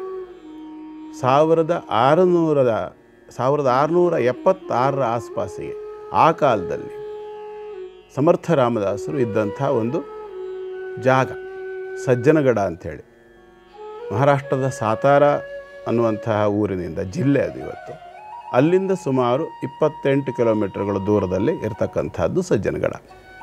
ಸಜ್ಜನಗಡದಲ್ಲಿ ಸಮರ್ಥ ರಾಮದಾಸರ ಸಮಾಧಿ ಕೂಡ ಇದೆ. ಸ್ವಯಂಭೂ ಸಮಾಧಿ ಅದು. ಸಮರ್ಥ ರಾಮದಾಸರು ಅಲ್ಲಿದ್ದು ತಾವು ಕೊನೆಯ ಕ್ಷಣದಲ್ಲಿ ದೇಹ ಬಿಡ್ತಕ್ಕಂಥ ಸಂದರ್ಭದಲ್ಲಿ ಶ್ರೀರಾಮಚಂದ್ರನ ಮೂರ್ತಿಯನ್ನು ತಮಿಳುನಾಡಿನಿಂದ ನಿರ್ಮಾಣ ಮಾಡಿಸಿ ತರಿಸಿ ಪಂಚಲೋಹದ ಮೂರ್ತಿಗಳನ್ನು ಪ್ರತಿಷ್ಠಾಪಿಸಿ ಆ ಮೂರ್ತಿಯ ಬಗ್ಗೆ ಕೂಡ ಒಂದು ಅದ್ಭುತವಾಗಿರತಕ್ಕಂಥ ಒಂದು ಇತಿಹಾಸ ಪ್ರಸಿದ್ಧವಾಗಿರ್ತಕ್ಕಂಥದ್ದೇನಪ್ಪ ಅಂದರೆ ಶ್ರೀರಾಮಚಂದ್ರ, ಲಕ್ಷ್ಮಣ, ಸೀತಾದೇವಿ ಮತ್ತು ಆಂಜನೇಯನ ಪಂಚಲೋಹದ ವಿಗ್ರಹಗಳನ್ನು ನಿರ್ಮಾಣ ಮಾಡಿದವನು ಯಾರಪ್ಪ ಅಂದರೆ ಒಬ್ಬ ಅಂಧಶಿಲ್ಪಿ. ಅವನಿಗೆ ಕಣ್ಣಿರಲಿಲ್ಲ. ಆತನಿಗೆ ತಮ್ಮ ತೇಜಸ್ಸಿನ ಮೂಲಕ ಆ ವಿಗ್ರಹಗಳನ್ನು ಮಾಡ್ತಕ್ಕಂಥ ಸಾಮರ್ಥ್ಯವನ್ನು ಕೊಟ್ಟು ಅವನ ಕೈಯಿಂದ ಆ ವಿಗ್ರಹಗಳನ್ನು ನಿರ್ಮಾಣ ಮಾಡಿಸಿದ್ದಾರೆ. ಇವತ್ತು ಕೂಡ ಸಜ್ಜನಗಢದಲ್ಲಿ ಪೂಜೆ ಆಗ್ತಕ್ಕಂಥದ್ದು ಅದೇ ಶ್ರೀರಾಮಚಂದ್ರನ ವಿಗ್ರಹಕ್ಕೆ. ಆ ನಂತರದಲ್ಲಿ ಅಲ್ಲಿ ಸಮರ್ಥರನ್ನು ದರ್ಶನ ಮಾಡಿಕೊಂಡು ಅವರಿಂದ ಭಗವಾನ್ ಅನ್ನುವಂತಹ ಒಂದು ಬಿರುದನ್ನು ಶ್ರೀಧರ ಸ್ವಾಮಿಗಳಿಗೆ ಸಮರ್ಥ ರಾಮದಾಸರು ಕೊಟ್ಟಿತ್ತು. ಆ ನಂತರದಲ್ಲಿ ಸುಮಾರು 1923-24ನೇ ಇಸ್ವಿ ವಿಚಾರ ಹೇಳ್ತಾ ಇದ್ದೀನಿ ನಾನು. ಆ ಸಂದರ್ಭದಲ್ಲಿ ಅಲ್ಲಿ ತಿಂಗಳಾನುಗಟ್ಟಲೆ ಮಳೆ, ಬಿಸಿಲು, ಬೆಂಕಿ ಯಾವುದನ್ನೂ ಲೆಕ್ಕಿಸದೆ ಘೋರವಾಗಿ ಒಂದು ತಪಸ್ಸನ್ನು ಆಚರಣೆ ಮಾಡಿದ್ದಾರೆ. ಸರಿಸುಮಾರು 2 ವರ್ಷಗಳ ಕಾಲ ನಿರಂತರವಾಗಿ. ಆ ಕಾಲದಲ್ಲಿ ಯೋಚನೆ ಮಾಡಿ ಹೇಗಿದ್ದಿರ್ಬೋದು ಅಂಥೇಳಿ 1923-24ನೇ ಇಸ್ವಿ ಕಾಲದಲ್ಲಿ ಈಗ ನಾವಿಷ್ಟು ಹೇಳ್ತೀವಿ ಅಂದರೆ ಈಗ 100 ವರ್ಷದ ಹಿಂದೆ ಹೇಗಿದ್ದಿರ್ಬೋದು ಅಲ್ಲಿಯ ಪರಿಸ್ಥಿತಿ. ಅಂಥ ಮಳೆ, ಗಾಳಿ, ಚಳಿಯಲ್ಲಿ ಕೂಡ ಆ ಬೆಟ್ಟದ ಮೇಲೆ ಅಲ್ಲಿ ಹೋಗಿ ನೋಡಿದವ್ರಿಗೆ ಗೊತ್ತು, ನಾನು ಹೋಗಿದ್ದೇನೆ, ಹಾಗಾಗಿ ಹೇಳ್ತೇನೆ. ಸುಮಾರು 300 ಮೆಟ್ಲುಗಳನ್ನು ಹತ್ತಬೇಕು. ಇಡೀ ಸುತ್ತಲೂ ಇರ್ತಕ್ಕಂಥದ್ದು ಬೆಟ್ಟ, ಕೋಟೆ ಇದೆ, ಸಜ್ಜನಗಢದ ಕೋಟೆ ಅದು. ಆ ಕೋಟೆ ಒಳಗಡೆಗೆ ಅವರಿಗೋಸ್ಕರವಾಗಿ ಸಂಪೂರ್ಣವಾಗಿ ಆ ಕೋಟೆಯನ್ನು ಅವತ್ತಿನ ಅವರ ಶಿಷ್ಯ ಮಹಾರಾಜ ಯಾರು ಅಂತ ಯೋಚನೆ ಮಾಡಿ ಗೊತ್ತಾಗ್ತದೆ, ನಾನು ಹೇಳಲ್ಲ. ಅದೊಂದು ಕ್ಲೂ, ಅದೊಂದು ಹಿಂಟ್ ಕೊಟ್ಟಿರ್ತೀನಿ, ಇರಲಿ ನಮ್ಮ ಜನ ತಿಳ್ಕೊಳ್ಳಿ, ಸಮರ್ಥರ ಬಗ್ಗೆ ಕೂಡ ತಿಳ್ಕೊಳ್ಳಿ. ಯಾಕೆಂದರೆ ಸಾಧಕರ ಬಗ್ಗೆ ನಮಗೆ ತಿಳುವಳಿಕೆ ಇಟ್ಕೋಬೇಕು ನಾವು. ಅಲ್ಲಿ ಆ ನಂತರದಲ್ಲಿ ತಪಸ್ಸನ್ನು ಆಚರಣೆ ಮಾಡಿ ಅವರಿಂದ ಅನುಗ್ರಹವನ್ನು ಪಡೆದು ಕರ್ನಾಟಕಕ್ಕೆ ಬಂದರು. ಹೀಗೆ ಸಜ್ಜನಗಢದಲ್ಲಿದ್ದು ಅವರು ತಮ್ಮ ಒಂದು ತಪಸ್ಸನ್ನು ಅಲ್ಲಿ ಆಚರಣೆ ಮಾಡುವಾಗ ಅವರು ಅಲ್ಲಿ ಪ್ರಾರ್ಥನೆ ಮಾಡ್ಕೊಳ್ತಿದ್ರಂತೆ, ಸಮರ್ಥರ ದರ್ಶನ ನನಗಾಗಬೇಕು, ಸಮರ್ಥರು ನಂಗೆ ದರ್ಶನ ಕೊಡಬೇಕು ಅಂತ. 300 ವರ್ಷದ ಹಿಂದೆ ದೇಹ ಬಿಟ್ಟವರ ದರ್ಶನ ಆಗಬೇಕು ಅಂದರೆ ಹೇಗೆ? ಅವರು ಆವಾಗಲೇ ಸಮರ್ಥ ರಾಮದಾಸರು ದೇಹವನ್ನು ಬಿಟ್ಟು ಅಗ್ನಿ ಸಂಸ್ಕಾರವಾಗಿ ಯಾವ ಜಾಗದಲ್ಲಿ ಅವರ ಅಗ್ನಿ ಸಂಸ್ಕಾರವಾಯಿತೋ ಅದೇ ಜಾಗದಲ್ಲಿ ಉದ್ಭವವಾಗಿರ್ತಕ್ಕಂಥದ್ದು ಸಮಾಧಿ. ಅದು ಸಮರ್ಥ ರಾಮದಾಸರ ಬಗ್ಗೆ 2 ಘಟನೆ ಹೇಳ್ತೀನಿ ನಾನಿಲ್ಲಿ. ಒಂದು, ಅವರು ಜೀವಿತ ಕಾಲದಲ್ಲಿ ನಡೆದಿದ್ದು. ಅವರಿಗೊಬ್ಬ ಭೋಲಾರಾಮ್ ಅಂಥೇಳಿ ಒಬ್ಬ ಶಿಷ್ಯ, ಅವರಿಗೆ ಸ್ವಲ್ಪ ಎಲ್ಲರೂ ಅಪರೂಪಕ್ಕೆ ತಾಂಬೂಲ ಸೇವಿಸಬೇಕು ಅನ್ನುವಂಥ ಅಪೇಕ್ಷೆ. ಆ ತಾಂಬೂಲ ಸೇವಿಸುವಂಥ ಅಪೇಕ್ಷೆ ಇದ್ದವರು ಆ ಭೋಲಾರಾಮ್ನಲ್ಲಿ ತಾಂಬೂಲ ಕೊಡು ಅಂತ ಕೇಳ್ತಿದ್ರು. ಎಲ್ಲರೂ ನೋಡಿ ನೋಡಿ ನೋಡಿ ಆಶ್ಚರ್ಯ ಆಗಿ ಕೆಲವರಿಗೆ ಹೊಟ್ಟೆ ಕಿಚ್ಚು ಬಂತು. ಗುರುಗಳು ಯಾವಾಗಲೂ ಭೋಲಾರಾಮ್ ಹತ್ರನೇ ತಾಂಬೂಲ ಕೇಳ್ತಾರಲ್ಲ, ನಾವೇನು ಮಾಡಿದ್ದೀವಿ ಅಂತದ್ದು ಹೇಳಿ ಅವನು ತಾಂಬೂಲ ಕೊಡ್ತಾ ಇದ್ದು ಕುಟ್ಟಾಣಿ ಬಚ್ಚಿಟ್ಬಿಟ್ರು. ಎಲ್ಲ ಹುಡುಕಿರು ಸಿಕ್ಕಲಿಲ್ಲ. ಅಯ್ಯೋ ಗುರುಗಳು ತಾಂಬೂಲ ಕೇಳ್ರಿ ಏನು ಮಾಡೋದು, ಬಾಯಿಗೆ ಅಕ್ಕಡೆ ಅಗದ್ಬಿಟ್ಟು ಅದನ್ನು ನುಣ್ಣಗೆ ಮಾಡಿಬಿಟ್ಟು ತಗೊಂಡೋಗಿ ಕೊಡ್ತಿದ್ದ. ಗುರುವಿಗೆ ಅವ್ರಿಗೆ ಇದ್ದಿದ್ದ ಭಾವನೆ ಒಂದೇ, ಗುರುಗಳಿಗೆ ತಾಂಬೂಲ ಕೊಡಬೇಕು, ಅದು ಎಂಜಲು ಪಿಂಜಲು ಸಂಬಂಧ ಇಲ್ಲ.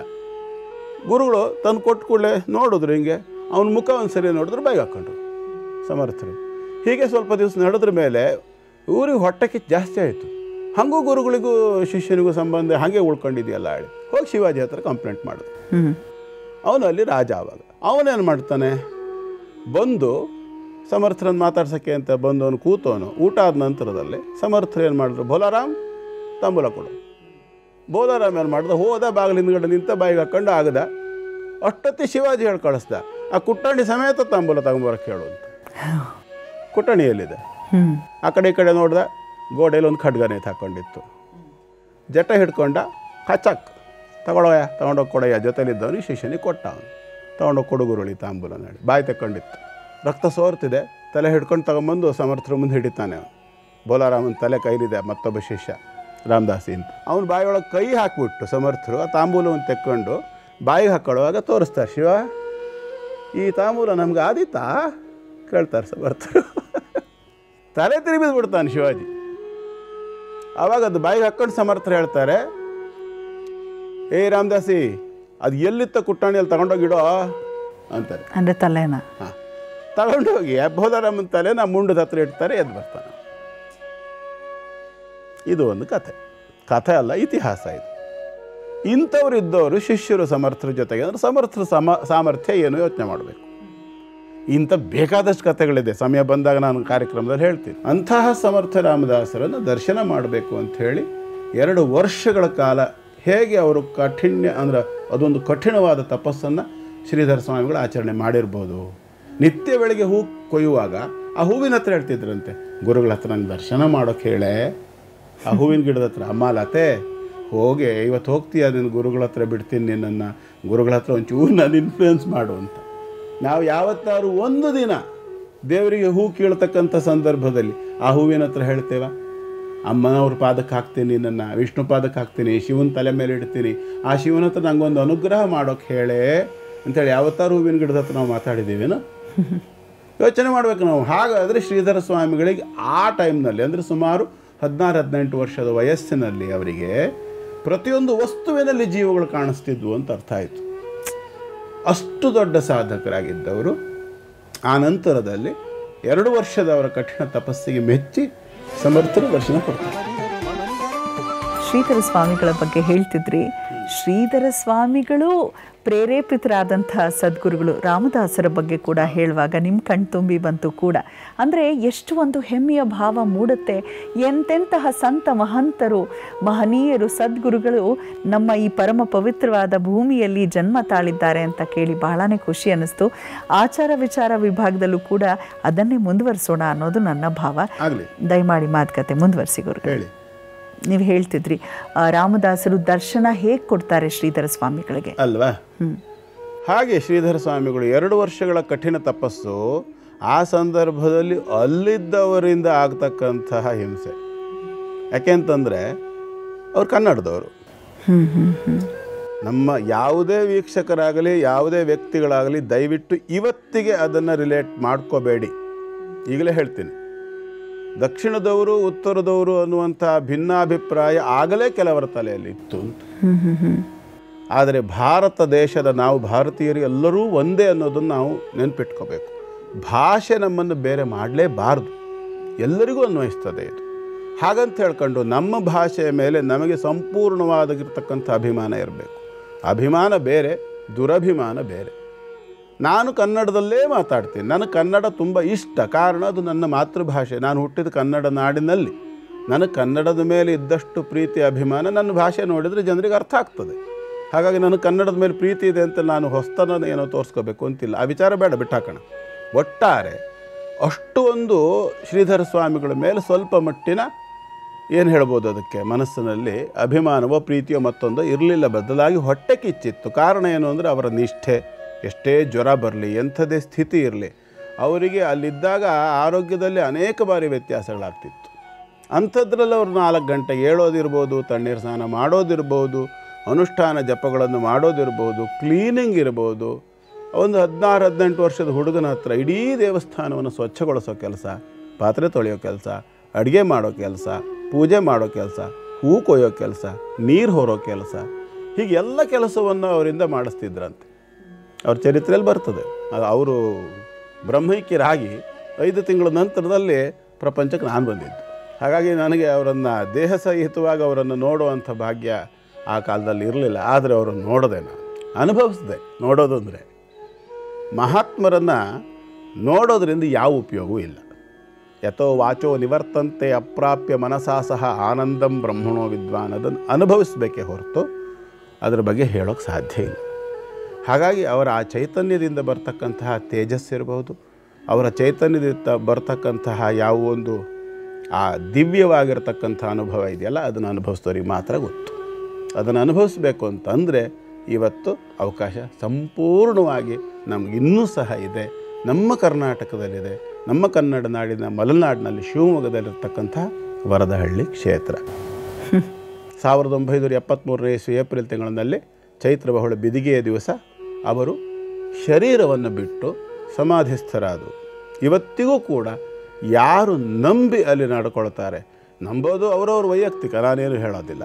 ಆದರೆ ನನ್ನ ಅನುಭವದ ಮೇಲೆ ನಾನು ಹೇಳೋದಾದರೆ, ನಾನು ಸುಮಾರು ಒಂದು 100 kg ತೂಕ ಇರ್ತಕ್ಕಂಥವನು.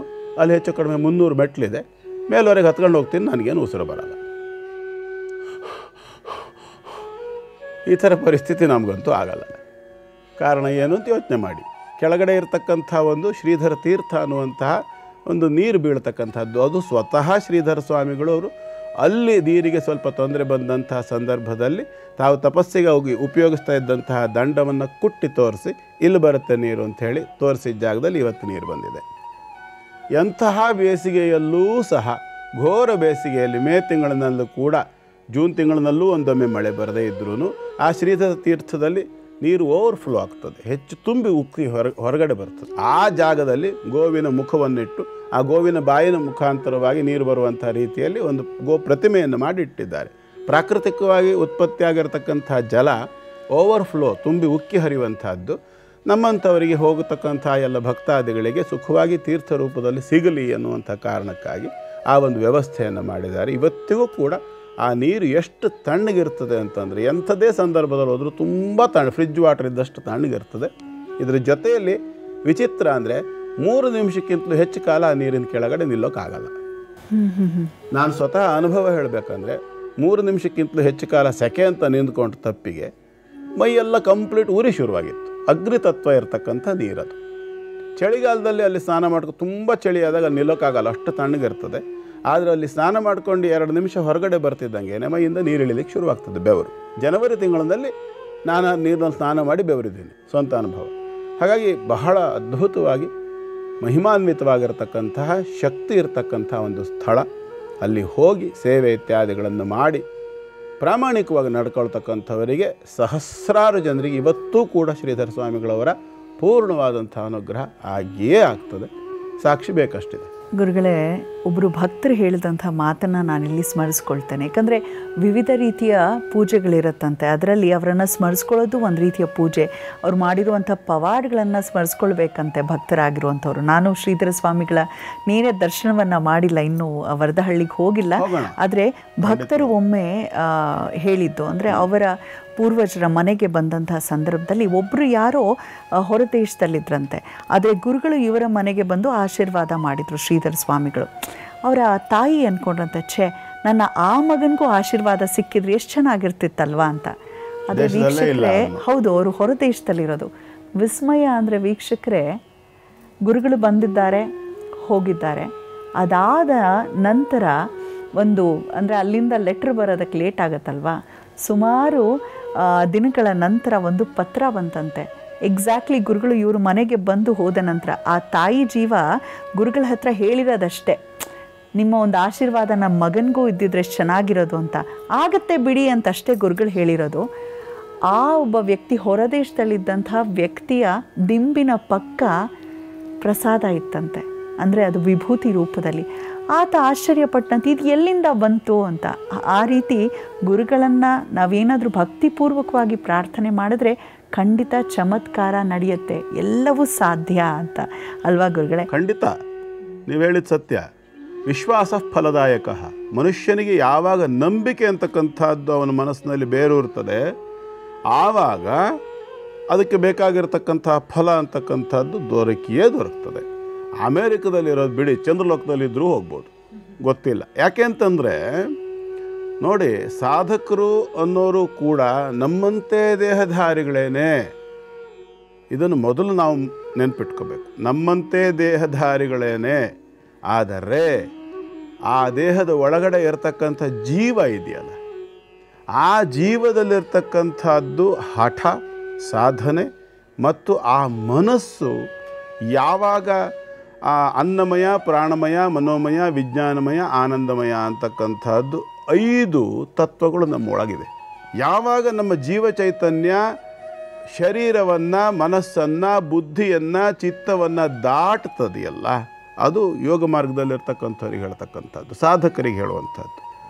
ಅದನ್ನು ದಾಟಿ ಯಾವಾಗ ವಿಶ್ವಚೈತನ್ಯ ಶಕ್ತಿ, ಯೂನಿವರ್ಸಲ್ ಸೋಲ್ ಅಂತೇಳಿ ಇಂಗ್ಲೀಷಲ್ಲಿ ಹೇಳ್ತಾರಲ್ವ, ಪರಶಕ್ತಿ ಅಥವಾ ಬ್ರಹ್ಮಶಕ್ತಿ, ಬಿಗ್ ಬ್ಯಾಂಗ್ನಲ್ಲಿ ಕಂಡಿರ್ತಕ್ಕಂಥ ಗಾಡ್ ಪಾರ್ಟಿಕಲ್ ಅಂತ ಏನು ಹೇಳ್ತಾರೆ. ನಾನು ವೈಜ್ಞಾನಿಕವಾಗಿ ತುಂಬ ಆಸೆ ಪಡ್ತೇನೆ, ಇಷ್ಟಪಡುವಂಥ ಸಬ್ಜೆಕ್ಟ್ ವಿಜ್ಞಾನ ಕೂಡ. ನನಗೆ ಅಧ್ಯಾತ್ಮದಷ್ಟೇ ಇಂಟ್ರೆಸ್ಟ್ ಇರ್ತಕ್ಕಂಥ ಇನ್ನೊಂದು ಸಬ್ಜೆಕ್ಟ್ ನನಗೆ ವಿಜ್ಞಾನವೇ. ಯಾಕೆಂದರೆ 2 ಬೇರೆ ಅಲ್ಲ ನನ್ನ ಲೆಕ್ಕದಲ್ಲಿ. ನಮಗೆ ತಿಳುವಳಿಕೆ ಇಲ್ಲದೆ ಇರೋದರಿಂದ ಹಂಗೆ ಕಾಣಿಸ್ತದೆ, 2 ಬೇರೆ ಅಲ್ಲ. ವಾಸ್ತವಾಂಶ ದೊಡ್ಡ ದೊಡ್ಡ ಸೈಂಟಿಸ್ಟ್ಗಳೆಲ್ಲರೂ ಸಹ ತಪಸ್ವಿಗಳೇನೆ, ದೊಡ್ಡ ದೊಡ್ಡ ತಪಸ್ವಿಗಳೆಲ್ಲರೂ ಕೂಡ ಸೈಂಟಿಸ್ಟೇನೆ. ಇದು 2 ಕೂಡ ಸತ್ಯ. ಹಾಗಾಗಿಯೇ ದೊಡ್ಡ ದೊಡ್ಡ ಸೈಂಟಿಸ್ಟ್ಗಳಿಗೂ ಉದ್ದುದ್ದ ಗಡ್ಡ ಇರುತ್ತೆ, ದೊಡ್ಡ ದೊಡ್ಡ ಋಷಿಮುನಿಗಳಿಗೂ ಉದ್ದುದ್ದ ಗಡ್ಡ ಇರುತ್ತೆ. ಇಬ್ಬರೂ ತಪಸ್ಸು ಮಾಡ್ತಾರೆ, ಅಂದರೆ ಒಂದು ಪರ್ಟಿಕ್ಯುಲರ್ ವಿಷಯವನ್ನು ಹಿಡ್ಕೊಂಡು ಆಳುವಾಗ ಅಧ್ಯಯನ ಮಾಡ್ತಾರೆ. ಹಾಗಾಗಿ ಅವರಿಗೆ ದೇಹದ ಅಲಂಕಾರ ಇತ್ಯಾದಿಗಳ ಬಗ್ಗೆ ಶೇವ್ ಮಾಡ್ಕೋಬೇಕು, ಟ್ರಿಮ್ ಆಗಿಟ್ಕೋಬೇಕು ಇತ್ಯಾದಿಗಳೆಲ್ಲ ಅವರಿಗೆ ಇರೋದಿಲ್ಲ. ನಾಟಕಕ್ಕೆ ಗಡ್ಡ ಬಿಡೋದು ಬೇರೆ, ಅರ್ಥ ಆಯ್ತಲ್ಲ? ನಾಟಕ ಮಾಡೋದಕ್ಕಾಗಿ, ಆ್ಯಕ್ಟಿಂಗ್ ಮಾಡೋದಕ್ಕಾಗಿ ಗಡ್ಡ ಬಿಡೋದು ಬೇರೆ, ಮತ್ತು ಸಾಧನೆ ಮಾಡುವ ಕಡೆಗೆ ಗಮನವನ್ನು ಕೊಟ್ಟು ಅಲಂಕಾರದ ಕಡೆ ಗಮನವಿಲ್ಲದೆ ಗಡ್ಡ ಬೆಳೆಯೋದು ಬೇರೆ. ನಾನು ಯಾರನ್ನೂ ಉದ್ದೇಶಪಟ್ಟು ಹೇಳ್ತಿಲ್ಲ, ಹಾಗೆ ತಗೋಬೇಡಿ ದಯವಿಟ್ಟು. ಮುಖ್ಯವಾದಂಥ ವಿಚಾರ ಇದು. ಇರಲಿ, ನಾವೀಗ ವಿಷಯಕ್ಕೆ ಬರೋಣ. ಯಾವಾಗ ಒಬ್ಬ ಸಾಧಕನಾಗಿರ್ತಕ್ಕಂಥವನು ಬ್ರಹ್ಮವಸ್ತುವಿನ ಜೊತೆ ಕನೆಕ್ಟ್ ಆಗ್ತಾನೆ, ಆತನಲ್ಲ ಒಳಗಡೆಗೆ ಬರ್ತಕ್ಕಂತಹ ಬ್ರಹ್ಮವಸ್ತುವಿನ ಒಂದು ಕನೆಕ್ಟಿವಿಟಿ ಸಂಪರ್ಕದಿಂದಾಗಿ ಆತ ಇಡೀ ವಿಶ್ವವ್ಯಾಪಕನಾಗುವಂಥ ಸಾಮರ್ಥ್ಯವನ್ನು ಹೊಂದಿರ್ತಾನೆ. ಎಲ್ಲ ಸಾಧಕರಿಗೆ ಆ ಸಾಮರ್ಥ್ಯ ಇರ್ತದೆ. ಹಾಗಾಗಿ ನೀವು ಹೇಳಿದ್ರಲ್ಲ, ಅಮೇರಿಕದಲ್ಲಿ ಅಥವಾ ಬೇರೆ ದೇಶದಲ್ಲಿದ್ದಂತಹ ಆ ತಾಯಿಯ ಮಗನ ಒಂದು ದಿಂಬಿನ ಪಕ್ಕದಲ್ಲಿ ಪ್ರಸಾದ ರೂಪವಾಗಿ ಸಿಕ್ತು ಅಂತ ಹೇಳಿ ಸಾಧ್ಯ ಉಂಟು. ಗುರುಕ್ಷೇತ್ರ ವರದಹಳ್ಳಿಗೆ ಹೋದರೆ ಎಂತಹ ದೋಷವನ್ನು ಪರಿಹಾರ ಮಾಡಿಕೊಳ್ಬಹುದು ನಾವು? ಬಹಳ ಅದ್ಭುತ ಪ್ರಶ್ನೆ ಇದು, ಬಹಳ ವಿಶಿಷ್ಟವಾಗಿರ್ತಕ್ಕಂಥ ಪ್ರಶ್ನೆ. ಇದಕ್ಕೊಂದು ಶ್ಲೋಕ ಹೇಳ್ಬಿಡ್ತೇನೆ ಗುರುವಿನ ಸಂಬಂಧಪಟ್ಟು. ಹರವೃಷ್ಟೇ ಗುರುಸ್ತ್ರಾತ ಗುರವೃಷ್ಟೇ ನ ಕಶ್ಚನ ತಸ್ಮಾತ್ ಸರ್ವ ಪ್ರಯತ್ನೇನ ಗುರು ಕೋಪಂ ನ ಕಾರಯೇತ್. ಅಂದರೆ ಭಗವಂತನಿಗೆ ಸಿಟ್ಟು ಬಂದರೂ ಕೂಡ ಬಚಾವ್ ಮಾಡುವಂಥ ಸಾಮರ್ಥ್ಯ ಗುರುವಿಗಿರ್ತದೆ. ಹಾಗಾಗಿ ಗುರುವಿಗೆ ಸಿಟ್ಟು ಬರೆಸೋ ಕೆಲಸ ಮಾಡಬೇಡಿ ಅಂತ ಅದರ ಅರ್ಥ. ಅದಕ್ಕೆ ಕಬೀರ್ ದಾಸರು ಒಂದು ಕಡೆಗೆ ಹೇಳ್ತಾರೆ, ಗುರು ಮಾವುಲಿ ಅಂತ. ಗುರು ಅಂದರೆ ಅಮ್ಮ ಇದ್ದ ಹಾಗೆ ಅಂತ. ಅದನ್ನು ಶಿಷ್ಯರಾದವರು ಆ ವಾತ್ಸಲ್ಯವನ್ನು ಅನುಭವಿಸಿರ್ತಾರೆ. ನಾವಂತೂ ಅನುಭವಿಸಿದ್ದೀವಪ್ಪ, ಪ್ರಾಮಾಣಿಕವಾಗಿ ಹೇಳ್ಬಿಡ್ತೀನಿ, ನಾವು ಅನುಭವಿಸಿದ್ವಿ. ಏನಂತಂದರೆ, ವರದಹಳ್ಳಿಯಲ್ಲಿ ಅಲ್ಲಿ ಹೋಗಿ ಸೇವೆ ಮಾಡ್ತಕ್ಕಂಥವ್ರಿಗೆ ಯಾವ ದೋಷ ಪರಿಹಾರವಾಗ್ತದೆ ಅಂತಂದರೆ, ವರದಹಳ್ಳಿ ಕ್ಷೇತ್ರದಲ್ಲಿರ್ತಕ್ಕಂಥ ಸಾಮರ್ಥ್ಯವೇ ಅದು. ಯಾವ ದೋಷ ಬೇಕಾದರೂ ಪರಿಹಾರವಾಗ್ತದೆ.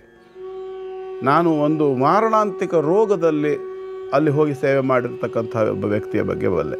ನಿರಂತರವಾಗಿ ಮಾರಣಾಂತಿಕ ರೋಗ 4ನೇ ಸ್ಟೇಜ್ನಲ್ಲಿ ಇರ್ತಕ್ಕಂಥ ಒಬ್ಬ ವ್ಯಕ್ತಿ ಅಲ್ಲಿ ಹೋಗಿ ಸೇವೆ ಮಾಡಿ ಸರಿಸುಮಾರು 12 ಪೌರ್ಣಮಿಗಳಲ್ಲಿ ಅಲ್ಲಿಯ ಸೇವೆ ಏನು ಅಂತಂದರೆ, ಬೆಳಿಗ್ಗೆ ಮುಂಚೆ ಹೇಳಬೇಕು.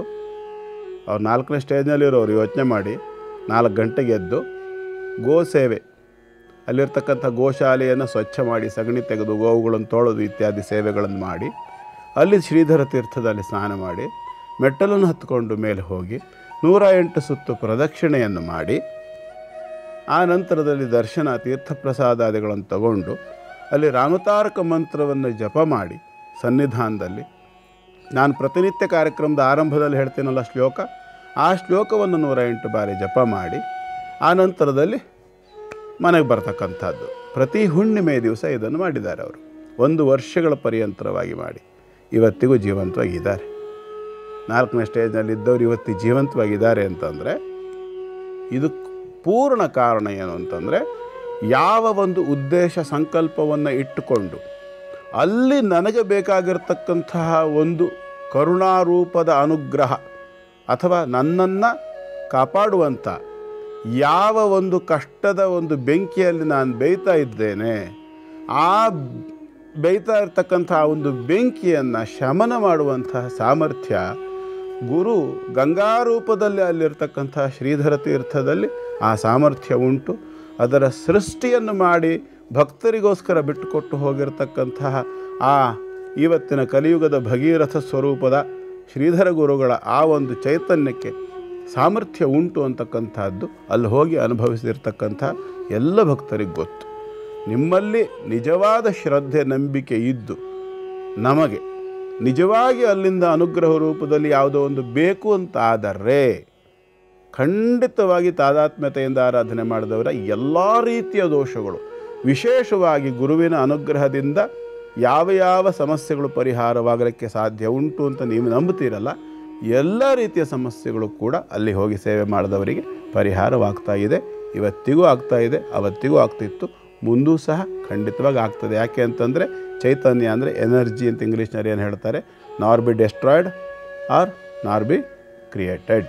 ಅದು ಸೃಷ್ಟಿ ಆಗುವುದಲ್ಲ, ಸೃಷ್ಟಿಯಲ್ಲಿ ಇರೋದು, ನಾಶವಾಗ್ತಕ್ಕಂಥದ್ದಲ್ಲ. ಹೋಗಿ ಸೇವೆ ಮಾಡಿ ಎಲ್ಲ ದೋಷಗಳನ್ನು ಪರಿಹಾರ ಮಾಡ್ಕೊಳ್ಳೋಕ್ಕೆ ಇವತ್ತಿಗೂ ಅವಕಾಶ ಉಂಟು.